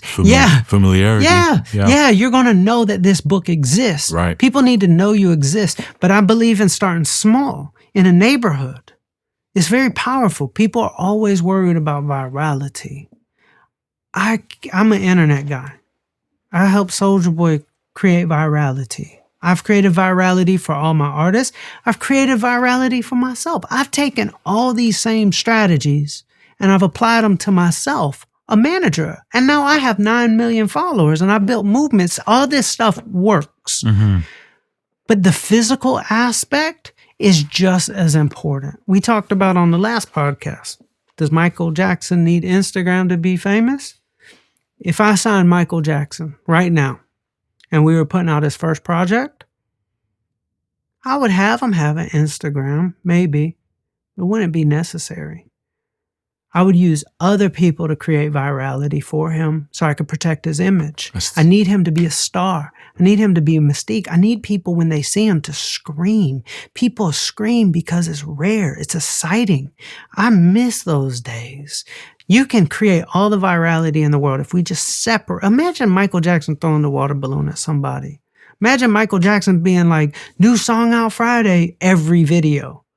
Then the song comes out, and then imagine Michael Jackson saying, it just would ruin his star power. Right. So, I think Michael Jackson could be a massive star without Instagram. I saw a lot of comments that disagreed, but it ultimately comes down to platforming in other places. No, I think you're giving really good context to that at the top of this conversation of how you can keep an artist a superstar, because you're giving that artist a mystique through other avenues of doing it, not necessarily through their main curated pages, so to speak. Brother, you have obsession with this. And I'd love to know, like, it's one thing that, everybody says, like, yeah, you got to be obsessed. You got to be obsessed with this. I'm obsessed with this. Yeah, of course, we understand that. How does somebody become obsessed? How does somebody get obsessed?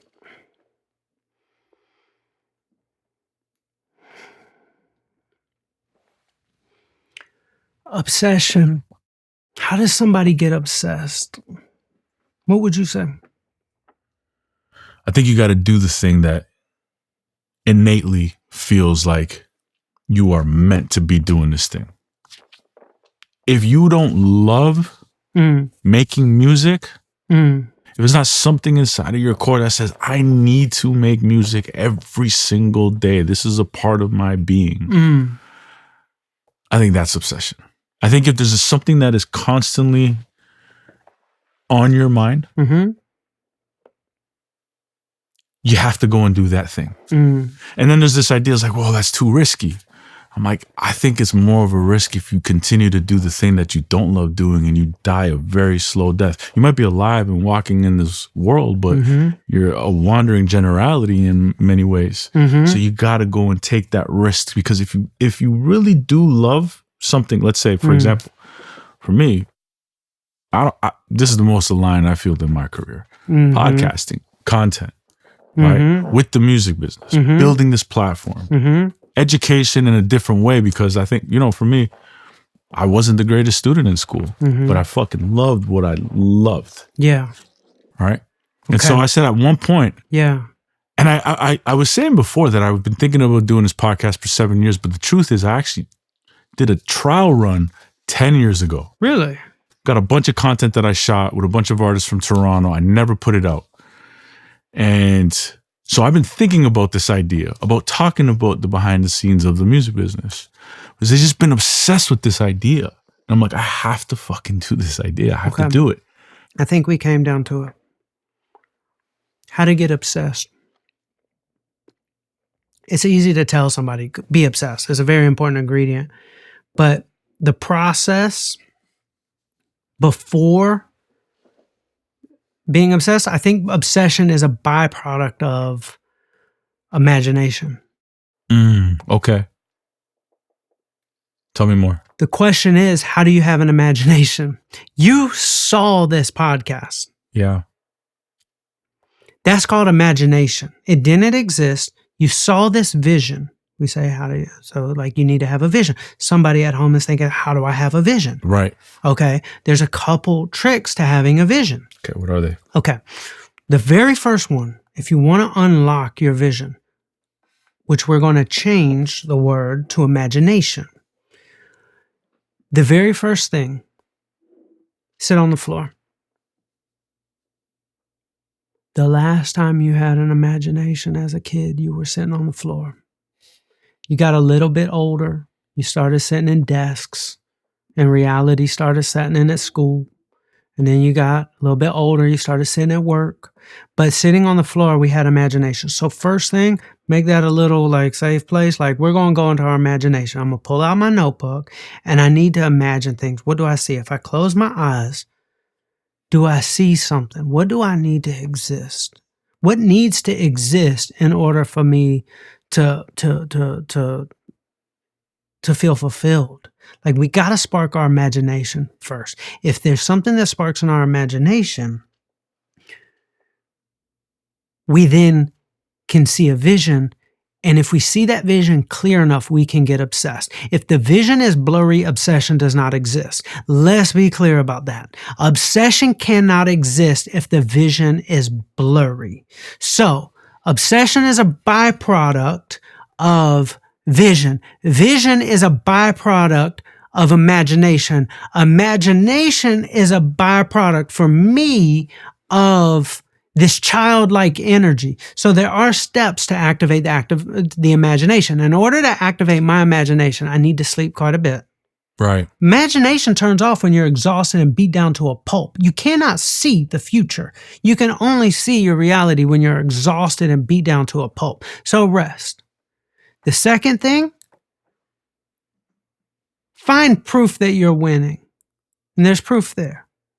Despite all the losses, there's proof that you're winning. Right. It's not positivity. Don't find positivity. I'm not asking you to find positivity. Find proof. When Soulja Boy fired me as his cameraman, my dream job, my life could have fallen apart, and yet I'm on the bus ride home to my mom's house. I walk in her front door. I told her I was fired. She got sad. I said, Ma, don't be sad. This is a winning streak. She said, why? I said, I know how to make artists go viral. I got to meet every DJ across the country. I got to sit on all the meetings. I know how the music industry works. I went from being the lowest paid person on the team to now I'm about to be the highest paid person on the team. I'm going to be a manager. This is a winning streak. I just got fired an hour before. And I'm telling her that I found proof that I'm winning. So guess what I did? I had confidence. If you have constant proof that you're winning, find it. I'm here on this podcast. I had a cup of coffee. My friend got to quit his job at the coffee shop. I got this orange. This thing is great for me. I'm losing weight. I'm losing weight right now. I've been trying to lose some weight. It's like I have proof that I'm winning. I won the little scratch-off lottery. What if I didn't win the scratch-off lottery? They're like, donate it to the government. They'll build a little school. They'll pay a school teacher with that money. Like, find it. Right. Let's say I lost the scratch off. I just found a way to be grateful. A school teacher gets a salary because of my little scratch off. See what I'm saying? If you find enough proof that you're winning, your confidence will go up. When your confidence goes up, it will activate your imagination that things are possible. If you can imagine things are possible, you'll start seeing things. If you start seeing things, you'll see something that's meant for you and you'll see it clearly, and then you can get obsessed. When you were in the music industry, did you ever come across other artists where you saw that level of obsession and oh my God. Oh my God. Solidified what you're talking about? Man, bro. I have a few examples, but I'd love to hear. There was a day that I witnessed something from Drake that I think could change a lot of lives if they knew that this is how he operates. Okay. It was the VMAs. It might have been 2012. I don't know. He invited us to his pool party. I've never been to a celebrity's house before. You know, I hear things, weird stuff happens at celebrity houses. You know, you don't know what type of party this is. Heard of all this stuff. I've never been. I was curious of what it's like going to a pool party at Drake's house in Calabasas. Pull in the gate, go to his house, walk in. It was like woodsy. It was like a cabin. I was like, Drake lives in like a cabin mansion. I thought that was interesting, but it was a little dark. Walk through the house, go out to the pool, people jumping off the diving board. I mean, off the grotto, waterfall, but I didn't see Drake. And about an hour passes. I'm there with 2 Chainz. About an hour passes, and I'm like thinking, like, where is Drake? Like, everybody's here but him. Right. And I'm looking across the pool, and I see like the little door in the pool house crack open. I'm like, what's he doing in the pool house? Like, why is he in the pool? Like, he popped out. I'm like, why is he in the pool house? Like, what weird stuff is going on in there? And so he walks over to 2 Chainz, and he's like, I want to show y'all something. I was like, this is going to be interesting. He walks us in, and he's like, I'm working on my next album. Like, I want to record it right here. We're going to do this song. Let's do this. Let's do this. All he cared about was music. I'm like, yeah. Like, we're at a pool party, and he's talking about music. And I'm like, that's pretty inspiring. Like, it's like, okay, cool. And it's just the whole time he's just talking about this song. Or I'm like, okay, he's like pulling in chairs, and like, we're at a pool party. He's ready to talk about music. Ready to record you. And then we walk out, and then he goes over, not to the pool, not to the bar. He goes to the DJ turntables. And he gets on the turntables. And I'm even more inspired because I hear in the music he's playing. He's like playing a song from like Schoolie on the west side of Atlanta. I'm like, how does he know this song? He's the biggest artist in the world. And he's like knows underground Atlanta music played only in clubs on the west side of Atlanta. I'm like, is this dude a madman? He knows everything going on. Like, if you know that song, you know everything going on. And then he's like playing a song, and it's 2 Chainz' voice. And we're like, I'm like, what is this? I wasn't familiar with the song. It sounded good. And I asked Ted, I was like, you know this? He's like, that was a verse I did for him.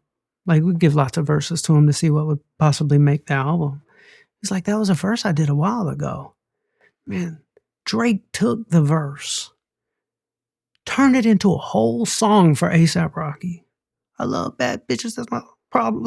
He's like going through the hard drive. Right. And like taking a random 2 Chainz verse and turn it into a song. It was A$AP Rocky's like, I don't know if it was his biggest song, but it was a big song for A$AP Rocky. And it was like, I'm so inspired. I'm like, the one person at this pool party who should be celebrating. Right. Is the one person at this pool party who's not distracted in the midst of every distraction on planet Earth, him being a single man at a pool party in his backyard with who knows how many possible distractions are here. He's in the pool house wanting to make music. Yeah. He's on the turntables geeking out about this one artist or this one song he made. I'm looking at it like, man, I got to get more focused. Right. You would think that rappers would be the most distracted people. I don't think they're studied enough for their high performance. We study David Goggins for high performance. We study authors and athletes for high performance. But look at Lil Wayne doing 15 songs in a night. Yeah. Look at Drake at a pool party ready to record music. Like, they have every reason not to be focused, and yet they're like, a girl tries to get his attention. I'm working right now. Like, I'm at my job. Like, that should be studied. We should study, how has Drake done this? The most prolific artist of all time. What's his mindset like? That's the longevity right there. Yeah. We've never witnessed it before. And talk about Law of 62. Drake, as big as he is, he could be sitting back trying to be strategic. And yet he's like putting his boxing gloves on. He's like, no, forget strategy. Like, we're throwing punches. Like, let's drop and then drop and then drop. It's like, who are we who have way more time than him to be sitting back trying to be strategic, releasing 10 songs a year. When he just dropped 42, but over the course of his entire career, he's at like 600 songs released. Yeah, who knows at this? It's like on average every 2 weeks. Yeah. On average. Yeah. Every 2 weeks. Yeah, real and shit. then we're sitting here watching this and we're like, yeah, I'm going to do like once a month. The man's way busier than us. Yeah. And he's averaging 2 a week. Uh-huh. They did a study with, I don't know, was it pottery? It might have been pottery. And they had 2 groups. They had a quantity group where they produced high quantity. And then they had like a quality group where they like the highest quality pottery they can make. Guess which one ended up with the highest quality? The quantity. It's like, there's this thing that happens when you get to a place where you're like, I need to let go of this concept of something being hard and we're going to have to grind. And you get to a place of like, fuck it, we bought. Like, let's fucking go. And we're going to go and we're going to put our fucking boxing gloves on and we're going to throw some fucking, like, the only way we're going to get out of being broke or come back from falling off, put our boxing gloves on and let's fucking go. When you get to that place, you can predict when somebody's going to be successful. Because look at artists right before the biggest parts of their career. You got Lil Wayne before the Carter 3, mixtape after mixtape after mixtape, just haymakers, bam, bam, putting out music. Future, Peacoat, Monster, leading up into Dirty Sprite 2, like just come on with it, like left and right. 2 Chainz before Pretty Girls Like Trap Music, 4 mixtapes in a row, wham, wham, wham, wham. Like you got Drake right now. Drake might have had a lull from the height of his career. And here he is doing the opposite of strategy. He's like, boxing gloves, we're going to get this shit back. Yeah. Like, so like, why are we sitting around being strategic if we already have proof that when you put out so much music that you find this cross section of, I found the sweet spot and the fans are boiling, that's when it tips. I actually don't think this album is the tipping point for Drake. I think Drake's going to take this, find the little sweet spot, and he'll go on another generational run because he decided to put his boxing gloves on and not be strategic. He's coming with it. You know what's interesting about the project as well is if you go and look at all those production credits, a lot of those producers aren't big names. Oh, I love that. Oh, that's so exciting to me. A lot of them are not big names. Some of them are, some of them are still the guys that he goes and rolls with. Yeah. But the majority of them are not that. We got to stop looking at big producers to change our lives. Okay. Man, let me tell you, my life changed because of somebody who was homeless with a big old keyboard. That's right. Yeah. Changed my life. We had just had a record deal fall through. We had the biggest bidding war in hip hop at the time, 2010. Record label pulled out of the deal. Everything fell apart for us. Show slowed down, song fell at radio, house got robbed. Everything's falling apart. And there was this kid who was mixing songs for us. I was down at Mr. Hankey's studio in College Park, Georgia, and he told me about this kid who would mix songs for $50. I was like, $50? Good deal. He's like, this is a great deal. So I go and I owed him a couple $100 to mix some songs. He walks out of the studio and he had this like heaviness on his face. And I was like, are you okay? He's like, I'm not gonna lie, man. I'm homeless right now. Like I'm like sleeping on floors and couches. And something told me to just give him a few $100 extra. So I gave him $500. And then I said, can I hire you? Like he was talented. He could mix songs like a beast. Hired him, picked him up every day. Want to know what's crazy is one day he said, I want to show you something. He showed me a DVD called The Secret. I didn't know what none of this stuff was. Okay. Homeless kid showed me, like, I'm watching it with him. We're sitting on the floor watching it. And I'm watching, I was like, man, this manifestation stuff's kind of cool. I mean, kind of. 6 months later, he brings a keyboard to the studio. Never seen him with a keyboard in our life. Like, you make beats? Be like if your camera guy brought a keyboard.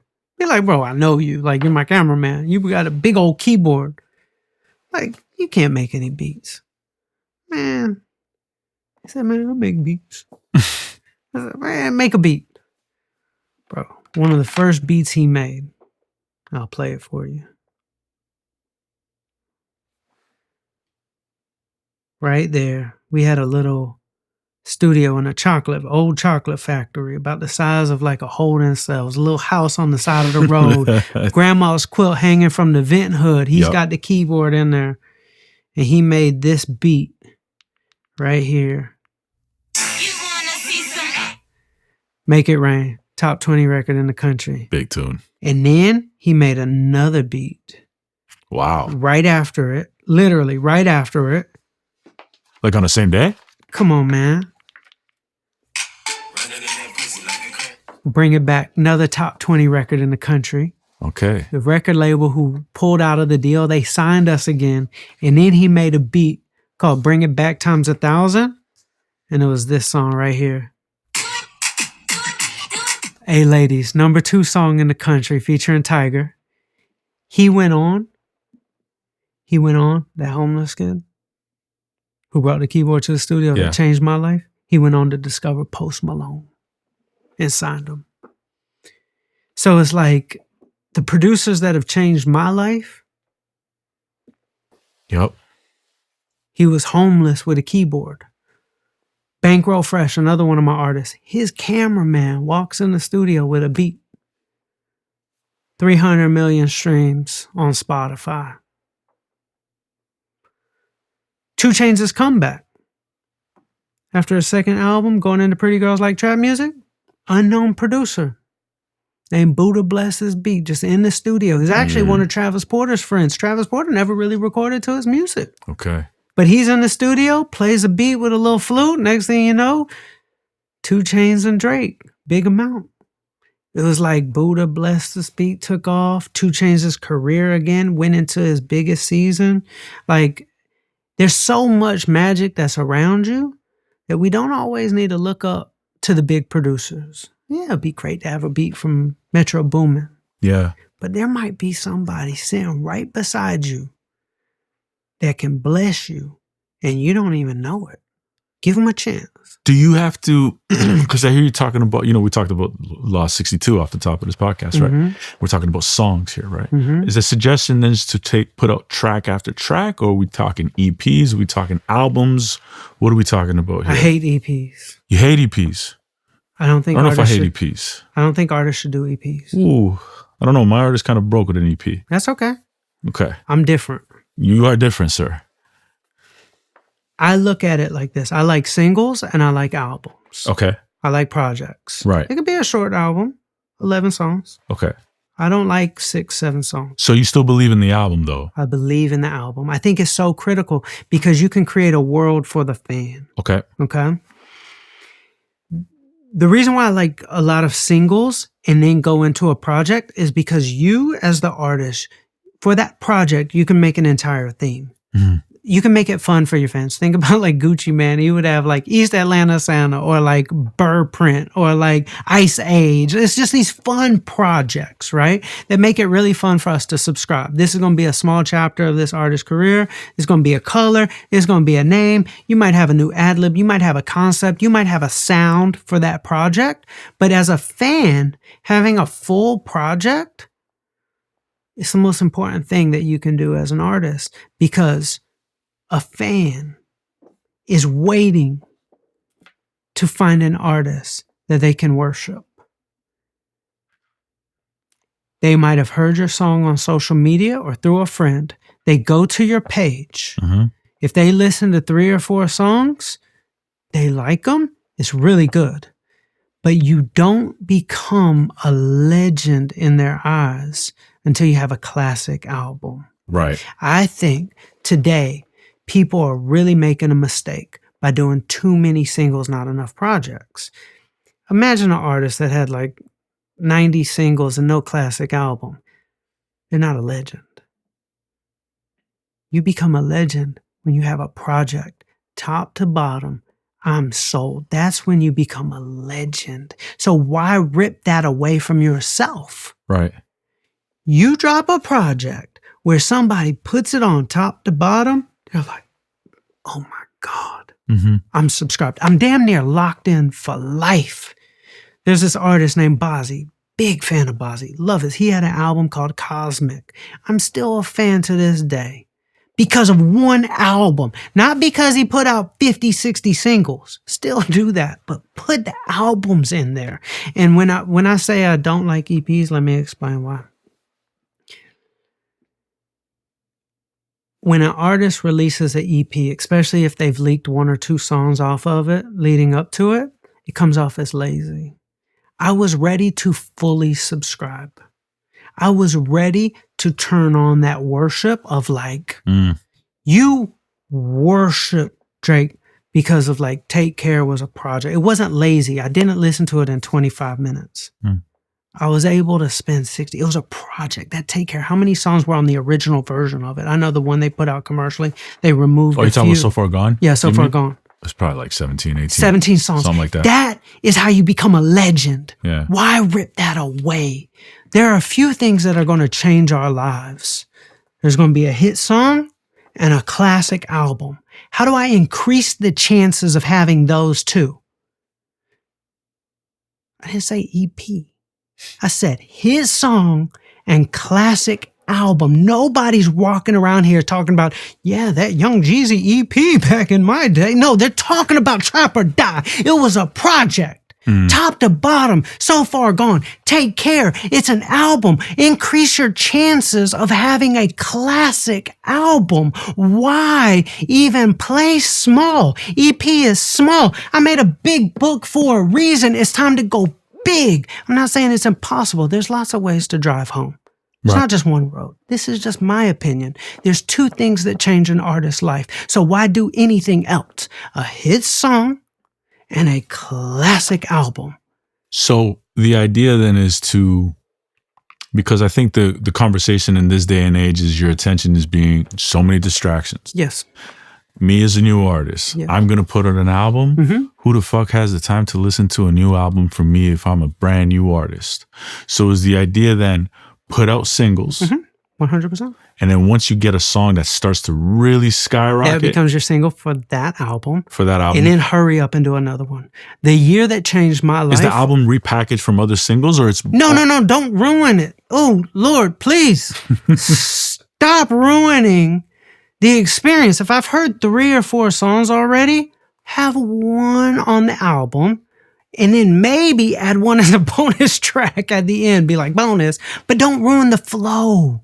Okay. You got to think when we put it on, we're making a decision if we're about to fully subscribe and worship.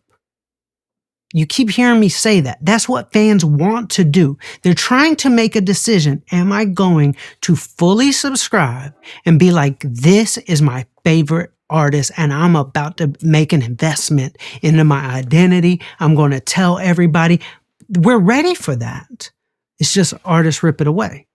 They do an EP. We've already heard 3 of the songs. There's only 4 new songs and a skit. I needed a classic. I needed like give me the classic.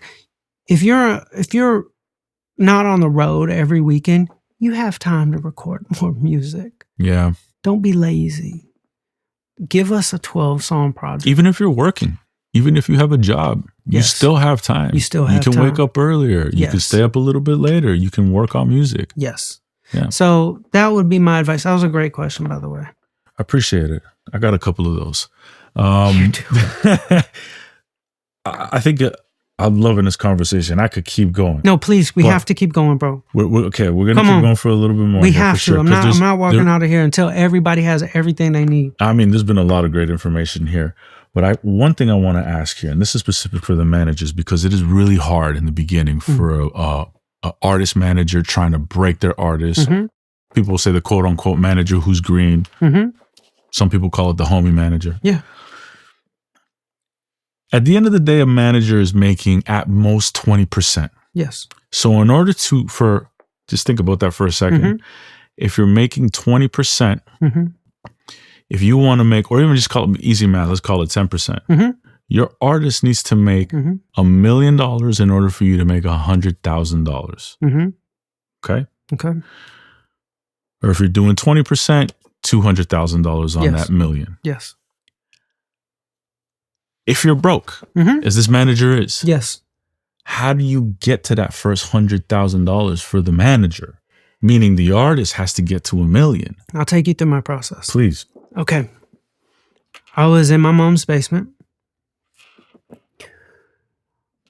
I had to make, like, I didn't have any money. So consistency was not an option. Mm-hmm.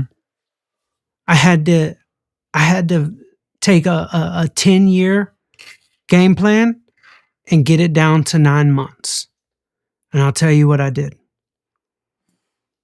That's crazy, but okay, I'm listening. I released an album. It was a mixtape. We'll call it an album. It was a full project. This is one of your classic Blitz? This is the Blitz. This is the 9-month birth. Okay. Go from I started to I need a full-blown living, breathing life in 9 months. Okay. January 1st, 2009, released an entire project. Nobody listened. We had 200, 300 core fans. We released song after song. We released the project, but then we're coming with single. We're on. We're not turning off. I turn the heat on. We're keeping it on. It's the only choice. I don't have time to waste. We have to speed this process up. We release 20 or 30 singles, and then March 1st, we release another project. April 1st, 2009, we release another project. Then we're coming single. August 1st, 2009, another project. October 31st, 2009, another project. And we had a top 20 record in the country and a bidding war for $2 million.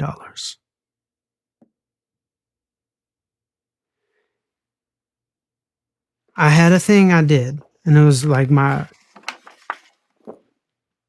one music video shot, by the way. Oh, wow. Didn't have money for music videos. What I did 1,000 MySpace messages a day. This was at the time of MySpace. Find a way to talk to 1,000 people a day. Somehow, some way. Different accounts, spam accounts. I don't care.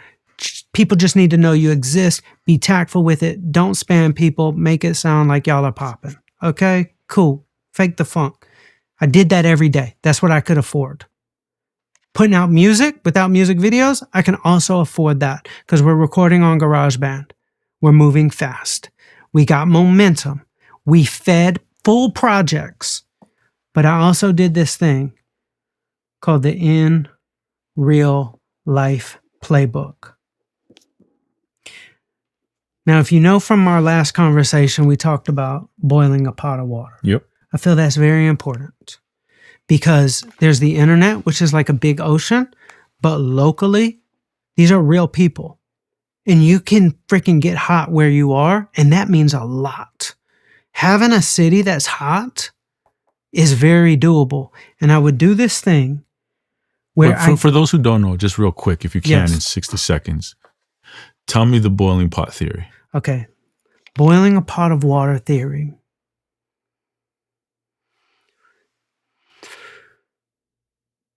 It's impossible to boil an ocean, and yet we try every day when we're starting our businesses. It's impossible to boil a lake. You just can't do it, but you can boil a pot of water. This is your neighborhood. This is a local club. This is a side of town. This might be where you pass out flyers. You put up posters. You know every DJ. You know every party promoter. You know there might be a radio station, a college radio station. I would boil a pot of water in this 1 mile radius in Atlanta called the AUC. It's 3 colleges all right beside each other. Clark, Morehouse, and Spelman. If I market my group to these kids came from all over the country. So when they are getting our flyer or they're seeing our little meet and greet on campus or they're getting our CD or our QR code and they like it, and they post the song on their Instagram, all their friends are from Washington, D.C. All their friends are from Houston. They just came to college in Atlanta. So I can market to the entire country by marketing to this one little pot of water. So guess where I would show up every day? The AUC. Got it. So they do the first welcome party for all the freshmen. I'm there, standing outside the barricades with a CD or a flyer. I'm putting posters up. Police are chasing me, trying to take my flyers. You can't pass them out. I'm breaking into the dorms, putting it under all the rooms. I just need them to know we exist. So Travis Porter takes off because of this little college campus. I can do that. I can boil this pot of water, and that pot of water helped influence the entire country. So I have this concept where promoting in real life is maybe the most important conversation that we need to be having, and yet everybody wants to talk about virality. I think the internet has made people lazy. I think the internet has made people forget that humans still exist. The internet is making people so lazy. Like, they forget that, like, humans are humans, and that, like, you don't need the internet if you have a plumbing company. You don't need the internet even if you're Nike. You might follow Nike on Instagram. You think it dictates your buying patterns? Right. Their Instagram means nothing. It's what they do in the real world. Right. That basketball player on the real basketball court. You don't need it to all be focused on the internet. So what I do is I always try to give people something to do in my city. And it doesn't have to cost a lot of money. So what I would do is I would run this play. In the 9 months leading up to us making it, I would do these series of events, and I would do them every single month on repeat. And I would always find an excuse to give people something to do. The first thing I would do is a DJ listening party. The second thing I would do is a single release party. And that could be like a little pizza party at a private little place. You invite the who's who, the party promoter, invite the DJ, invite the radio station, invite the popular girl. It's like a little exclusive event. I would always come up with a way to get people together. DJ listening party, single release party. Then I would do a music video viewing party. I'm talking about I'm making stuff up to give people something to do. Because every time you do something in real life, those 50 people that are there are more powerful than 500,000 views on a video. Right. You start cultivating your city, people are like, oh, I want to be there. I might bump into somebody. Now you got the cool influencer showing up, making a little TikTok. I get a little room. I invite people over. I have a little liquor or some food, a little pizza, maybe get somebody to cater. But I always do these little events, and I do them on repeat. But then it's a album listening party. Then it's a album release party. Then we're teaming up with the party promoter. Now he's promoting our album. Do a single release party, album release party, single listening party, single release party, music video shoot, invite the who's who to the video. But then do a music video viewing party. You see where I'm going with this? Yeah. Like, always cultivate that little pot of water. And oh my God, why aren't people doing this? If I was in the music business right now. How are you keeping your costs low though? Sprite and pizza? Like, you go on Eventbrite, or not Eventbrite, but you go on PeerSpace and you could rent a little studio for $100 an hour. Like, we're talking about you spent more on your shoes than you did. Like it's So true. We're not talking about a whole bunch of money. There was one time I got an investor. He was a drug dealer, and I literally got a $3,000 loan from him, and I paid it back in installments. I had no money.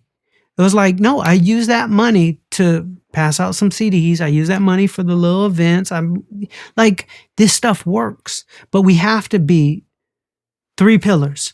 Let's release a lot of music. Let's get to 62. Let's get our virality right.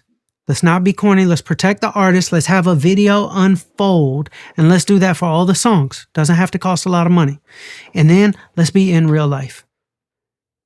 Let's not forget that humans still exist outside of the internet, and that your city, no matter what city you're in, you can create a story there And that story is powerful because there is a college, there is a radio station. I don't care if it's rock and roll. I don't care if it's country. I don't care if it's hip hop or R&B. Humans are craving you and being a fan of you. But if you give them the project, you give them the album, you give them the consistency, they're going to come shop with you. And you have to keep that shop open in order for them to keep coming back. Yeah. You take a break, they're going to go somewhere else. Yeah, of course. I say that all the time. Yeah. It's did I stop you from going to No, getting to the 100,000? So 100,000. So this is what happened. We started getting a little buzz. I'm running my play. I'm doing my MySpace messages. When my first show came in, February 14th, 2009, Clinton, North Carolina. Guess how much the show was? $200. Wow, I was gonna say like a couple grand. Yeah. I made my first $40. We got another show. A week and a half later in Fayetteville, North Carolina. It's $250. We're putting out music. We're starting to cause a little stir. Measy calls me. Shout out Measy. Measy calls me and said, Charlie, man, the worst thing happened. Young Dro dissed y'all. Young Dro's like hometown hero. He's like, he dissed y'all. Like, this is bad. I said, this is the best thing that ever happened. He's like, people are going to know who we are now. And so we dissed them back. Show prices go up. Like, people are knowing us now. Because we're active, like the universe blessed us with somebody dissing us. So now show price went up a little bit. Now we're like in the college circuit a little bit more. So now good. we got like a little J Money feature. Now we're going to, I remember DJ Techniques and his business partner Al. That was our DJ and our road manager at the time, became my business partners at Street Execs. And they actually started Street Execs. My company was called Spit Your Game Management. Then we turned the management company into Street Execs. But they would take them to 3 clubs every night. Okay. Every night. Running the play in real life. Going to shake the DJ's hand. DJ's not playing the music. Go shake their hand. We're passing out the CDs. I'm doing the MySpace messages. We're putting out the music. We're putting out the mixtapes. We're putting out the projects, full-blown projects, working with unknown producers who will allow us to put them out, to move with speed so we can all rise together. And then it wasn't the first 100,000. It was, I'm in my mom's living room every weekend with trash bags full of money. And my mom was like, what is going on? And we have money counting parties, 5s, 10s, 20s, money piled up. We're stuffing it in the safe. We need to get another safe. We need a bigger safe. It went all the way in 9 months to having a $2 million record deal. I didn't have time for consistency. I had to get out of my mom's basement. So I used everything I had, $100 microphone, a quilt hanging from the ceiling, GarageBand, and unknown producers, MySpace comments, CDs, flyers, and posters, and I gave them hell. Yeah, damn right you did. And you can do it too, but you've got to get to the point where you're like, I'm going to put my boxing gloves on. Absolutely. And we're going to ball out. And we're going to give them hell. And when you get to that place, you figure everything out. There's going to be every expert in the world come on this podcast and tell you what to do, give you amazing advice. This podcast is an amazing resource. But the greatest resource you're going to have is tenacity to put out music so freaking fast.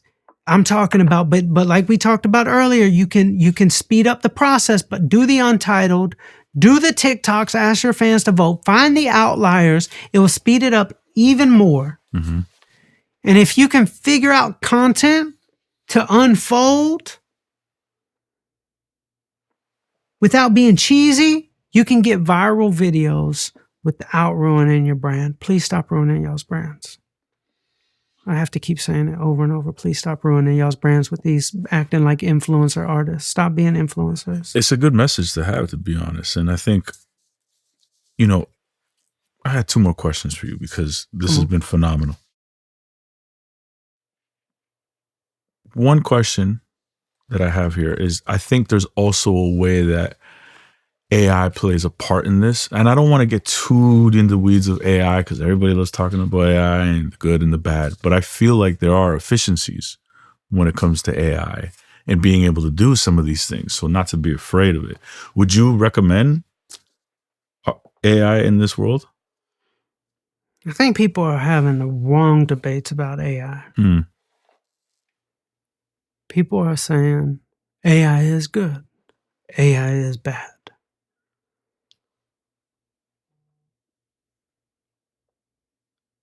Your opinion doesn't matter.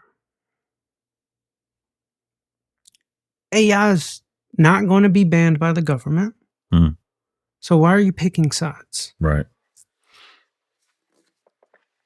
There was a time that microwaves came out and people were like, this is so bad. But if you're a chef, you might have looked down upon microwaves because you have a real art. Microwave ain't going nowhere. Right. But you're still a real chef. But if a chef is in a pinch, you might need to heat up that sweet potato real quick. He might have to, or he might not. He might take the full 20 minutes to warm it up, reheat it up in the oven. I don't think we should look at AI as good or bad. It's here. You're a chef. Don't forget to be a chef. Right. You're a chef. AI, I play around with it. I wouldn't let it touch my book. It's not smart enough. It doesn't know genius. Facts. It's a good brainstorming tool. Right. But it's not a genius. You're a genius. A chef is a genius. One day it might be. Now it can do cool things. But I think you got to stop arguing whether it's good or bad. It's going to be here. But there's a topic everybody's forgetting. You think this is about you. This ain't got nothing to do with you. The musician, the producer. There's only one person that matters.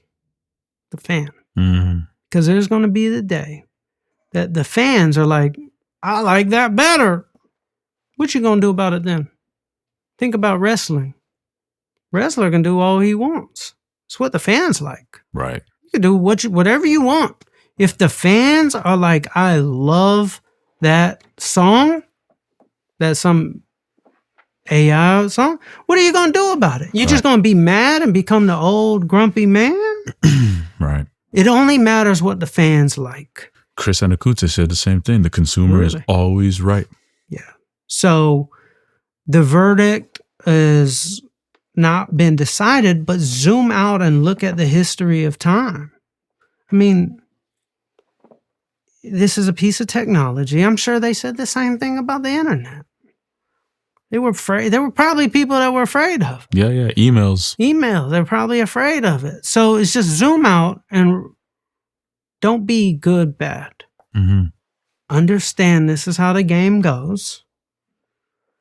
Let me understand that this thing might just be the equivalent of a microwave to me being a chef. Will it replace me as a chef? No. Could it replace some people? Yeah, TV dinners are a thing. It did replace some chefs, actually. But it's not replacing me as a chef because I'm actually care about real artistry. So do real chefs use it? They probably do. I'm sure Wolfgang Puck uses a microwave all the time. What are we arguing about? Let's get money. Yeah. You're sitting here arguing about, is it good, is it bad? Right. Like, I need you to make hits so you could change your family's life. Yep. I mean, there's been a lot of great information to be able to help the managers, the artists who are watching this podcast, listening to you, giving so much game. And I got to ask, before we leave, because you were in the business for quite a while. Give me 3 things that you learn about the music business that isn't talked about a lot, like insider info? Insider information. I probably shouldn't say this because, I mean, people just tear me up, but like inside information about the music industry that people don't know about. Honestly,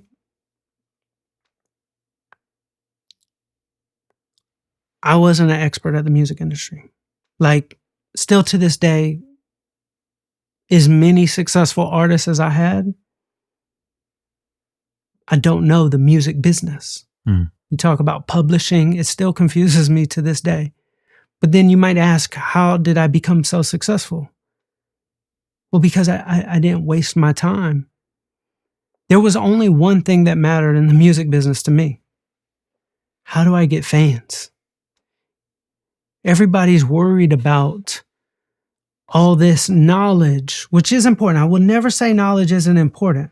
But if you have the fans and you have the demand, you could hire the right attorney to know the knowledge. That's what I did. Yeah.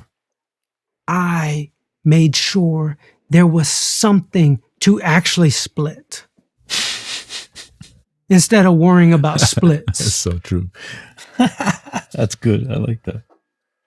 I wanted to make sure that I kept at the forefront of my mind the only thing that mattered. Here's an artist and they have fans. Mm-hmm.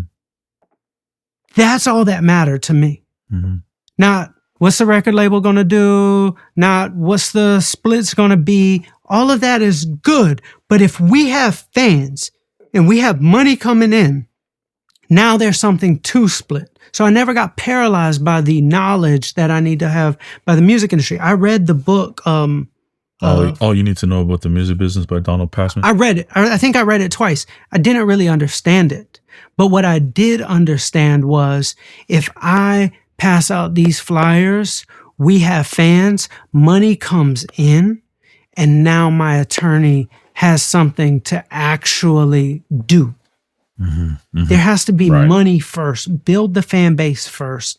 My business partner, Tech, was very smart at all the business stuff.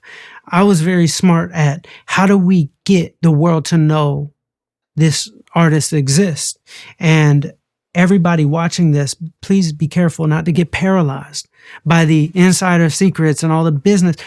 We have to get obsessed. Yeah, it's so true. With getting fans. And so I do not want you sitting around waiting for a record label to do something. There was a gentleman who was in here before me, and he was so mad. He was so mad at every record label. He was so mad at everybody he dealt with in the music industry. I never wanted to even deal with the music industry. What does the music industry have to do with my artists having fans? I'm going to go do that myself. This is my business. Imagine having a coffee shop and relying upon somebody else like to make sure you have customers. Like, no, we need to make sure we have customers and we're going to serve them coffee and then they're going to like the coffee and then they're going to come back and they're going to tell their friends about our coffee shop and then we have money. This is a business. Mm-hmm. And there's so many dreams that are lost in this business because we're sitting around waiting for other people. There are artists that are sitting around waiting for a manager. There's a manager sitting around waiting for a record label.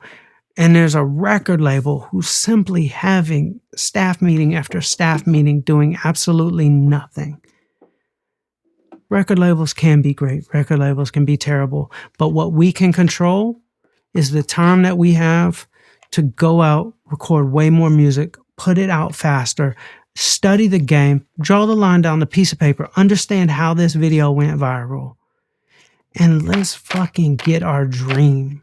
There's going to be things that come and bless you. There's going to be people that come and want to sign you. There's going to be deals. Your bank account's going to grow. I need you right now to go on Etsy and buy the 10 platinum plaques today. I need you to start going to open houses right now. I go to open houses. I'm looking at my dream houses right now. I'm preparing because I'm going to sell 20 million copies. This means I'll make $100 million. I want a house in Maui. I'm looking on Zillow every day. It's already done. I need us to get so obsessed with the finish line and live there so that we're showing up and realizing that this is easy for us to do. It's guaranteed because our eyes got lit up. It's for a reason. We just can't quit. One more thing from you, sir. Mm-hmm. Loving this conversation. Love this conversation. I know people are going to get incredible value from it.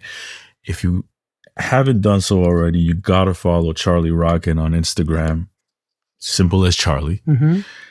You have a video there that's got 1.2 million views, and it's called The Best Entrepreneurs Do This. Mm.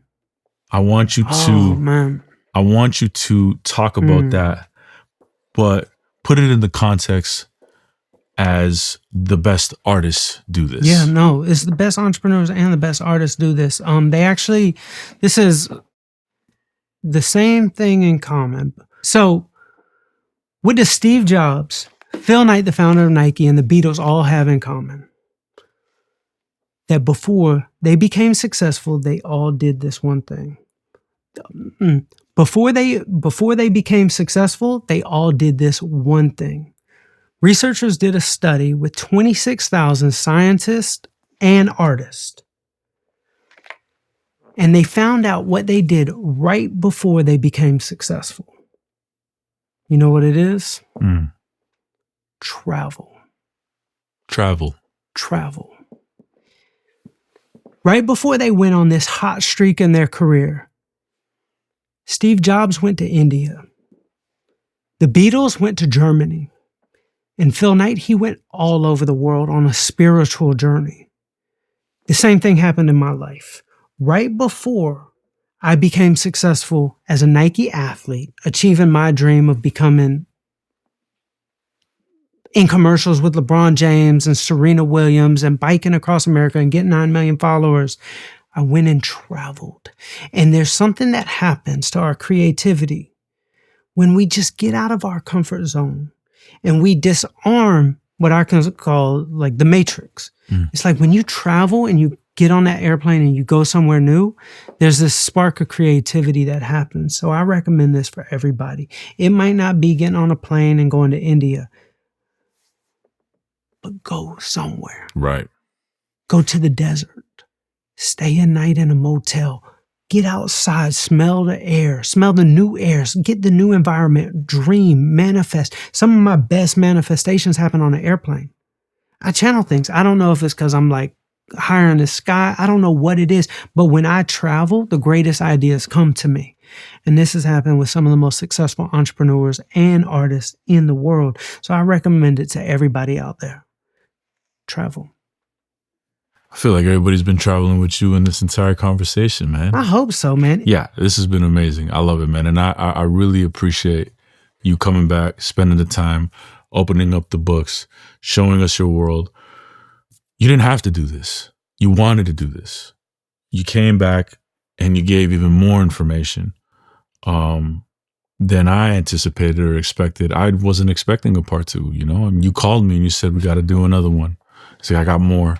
And I said, brother, right away, you know, let me figure out the schedule. So I just want to give you your flowers for just giving so much value and providing so much great information and really opening up these playbooks and writing this information down.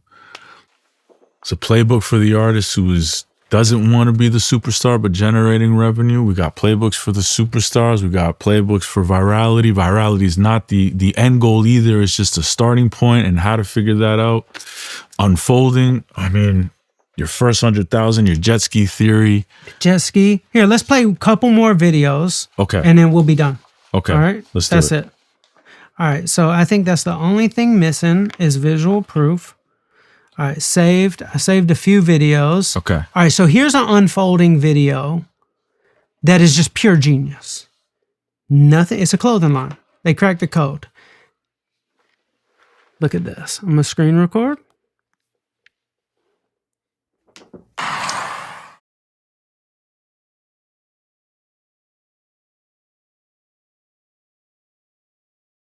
Notice how it's unfolded? Oh, Now I that's thought he was on a ladder for a second. exactly.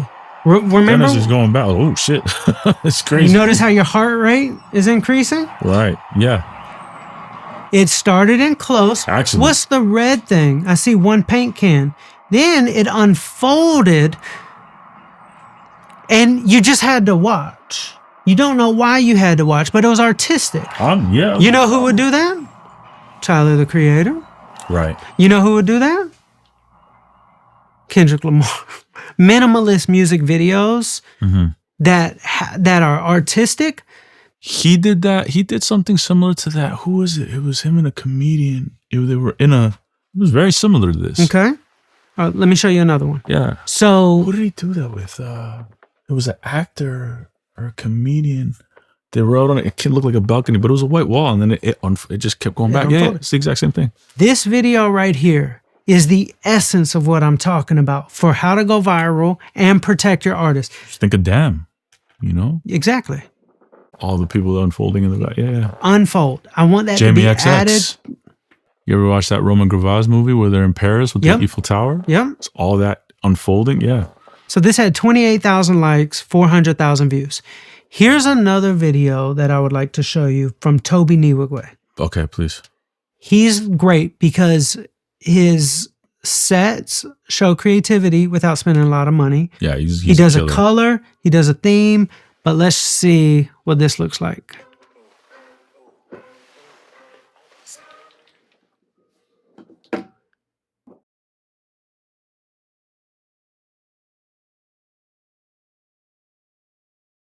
You see where I'm going with this? Mhm. That's simple, artistic, and we can do that on repeat. Yeah. We could do that quite a bit. This did really well because it was the baby on the knee. It was something. Remember how I said something unexpected at the beginning? Yeah. That makes you wonder. Here's what I want you to do actually. Play the video. Watch the video. and Explain then the video. Okay. Don't put the So- volume up though. So I'll do the paint one first. So first thing is it's painting, but it starts zooming out, so you're wondering what's going on. Okay, he's standing on a paint can. Okay, there's multiple paint cans. Okay, I'm getting a little nervous because what if this thing falls over?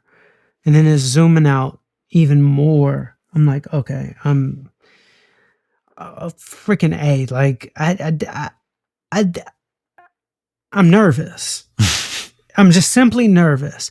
But what a great video that got my attention, that unfolded. This is clearly can be done with the easiest level of Photoshop and or AI of some sort.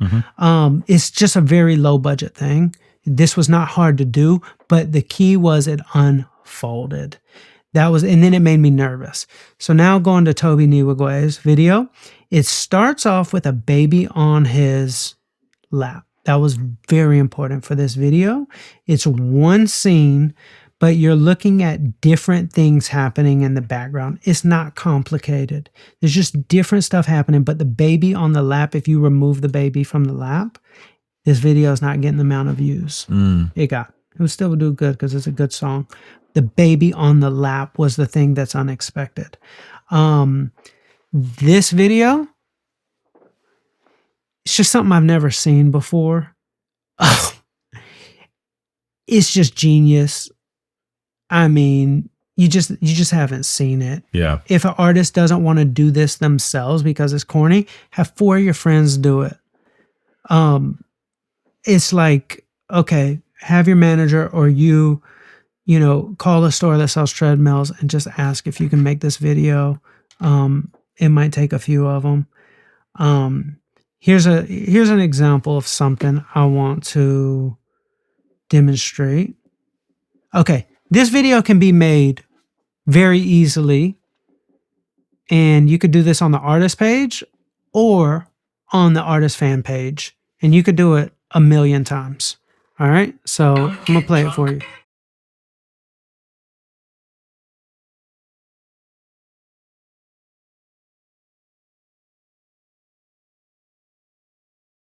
Okay, that is simple. That has 1.2 million likes. Why do I like that video? One, If the artist would do it, it's not too corny unless the artist did it multiple times. Then it becomes corny. Right. But why I really like it is if you have an artist fan page, any of your friends, you can film them and you can make that video 200 times if you wanted to. Mm-hmm. And it'll probably work. So it's like find the most viral videos and have you film your friend doing it. But that's a proven concept. So it will work if your song is good and if you remake that video yourself. So that's some examples of what I mean by unfolding. And that's great. Yeah, simplicity, protect the artistry, and go viral all at the same time. I say it all the time, man. It's not complicated. Kiss that theory. Keep it simple, stupid. You know, I mean, all the time. Drake said it. It's not complicated. It's simple. Ladies got a whole Benz full. What did he say? Listen, man, I appreciate you, No, that bro. might have been two. Who was that? Was that Drake? I don't know. That might have been 2 Chainz. I don't know. Charlie Rocket. Hey, man. Thank you so much, man. Hey, thank you for allowing me to give back to the industry that gave me so much. And it's not the industry you're giving back to. It's a whole community of managers and artists who are aspiring and trying to figure it out. And those who are already in the industry are definitely going to take note of the brilliance that you have in that mind and in that playbook for the manager's playbook. So yeah, they're going to take their lessons from it. But it's the 13 million artists who are trying to figure it out today, and the 500,000 to 1 million managers who are trying to help these artists as well too at the same time. This is who it's for, and I think it's definitely resonating, man. So thank you. I appreciate you, Charlie. Absolutely. It's my pleasure. Thank you, brother. As the official music publishing rights partner of TMP, Cosign is helping us bring the TMP Music Publishing Playbook to life. Check out the new playlist on YouTube and socials to learn how music publishing actually works. And don't forget to apply to Cosign so you're not missing out on money you could be earning from your music. Appreciate you for tapping in. My name is Mauricio Ruiz, host of the Manager's Playbook, and I'll see you next week.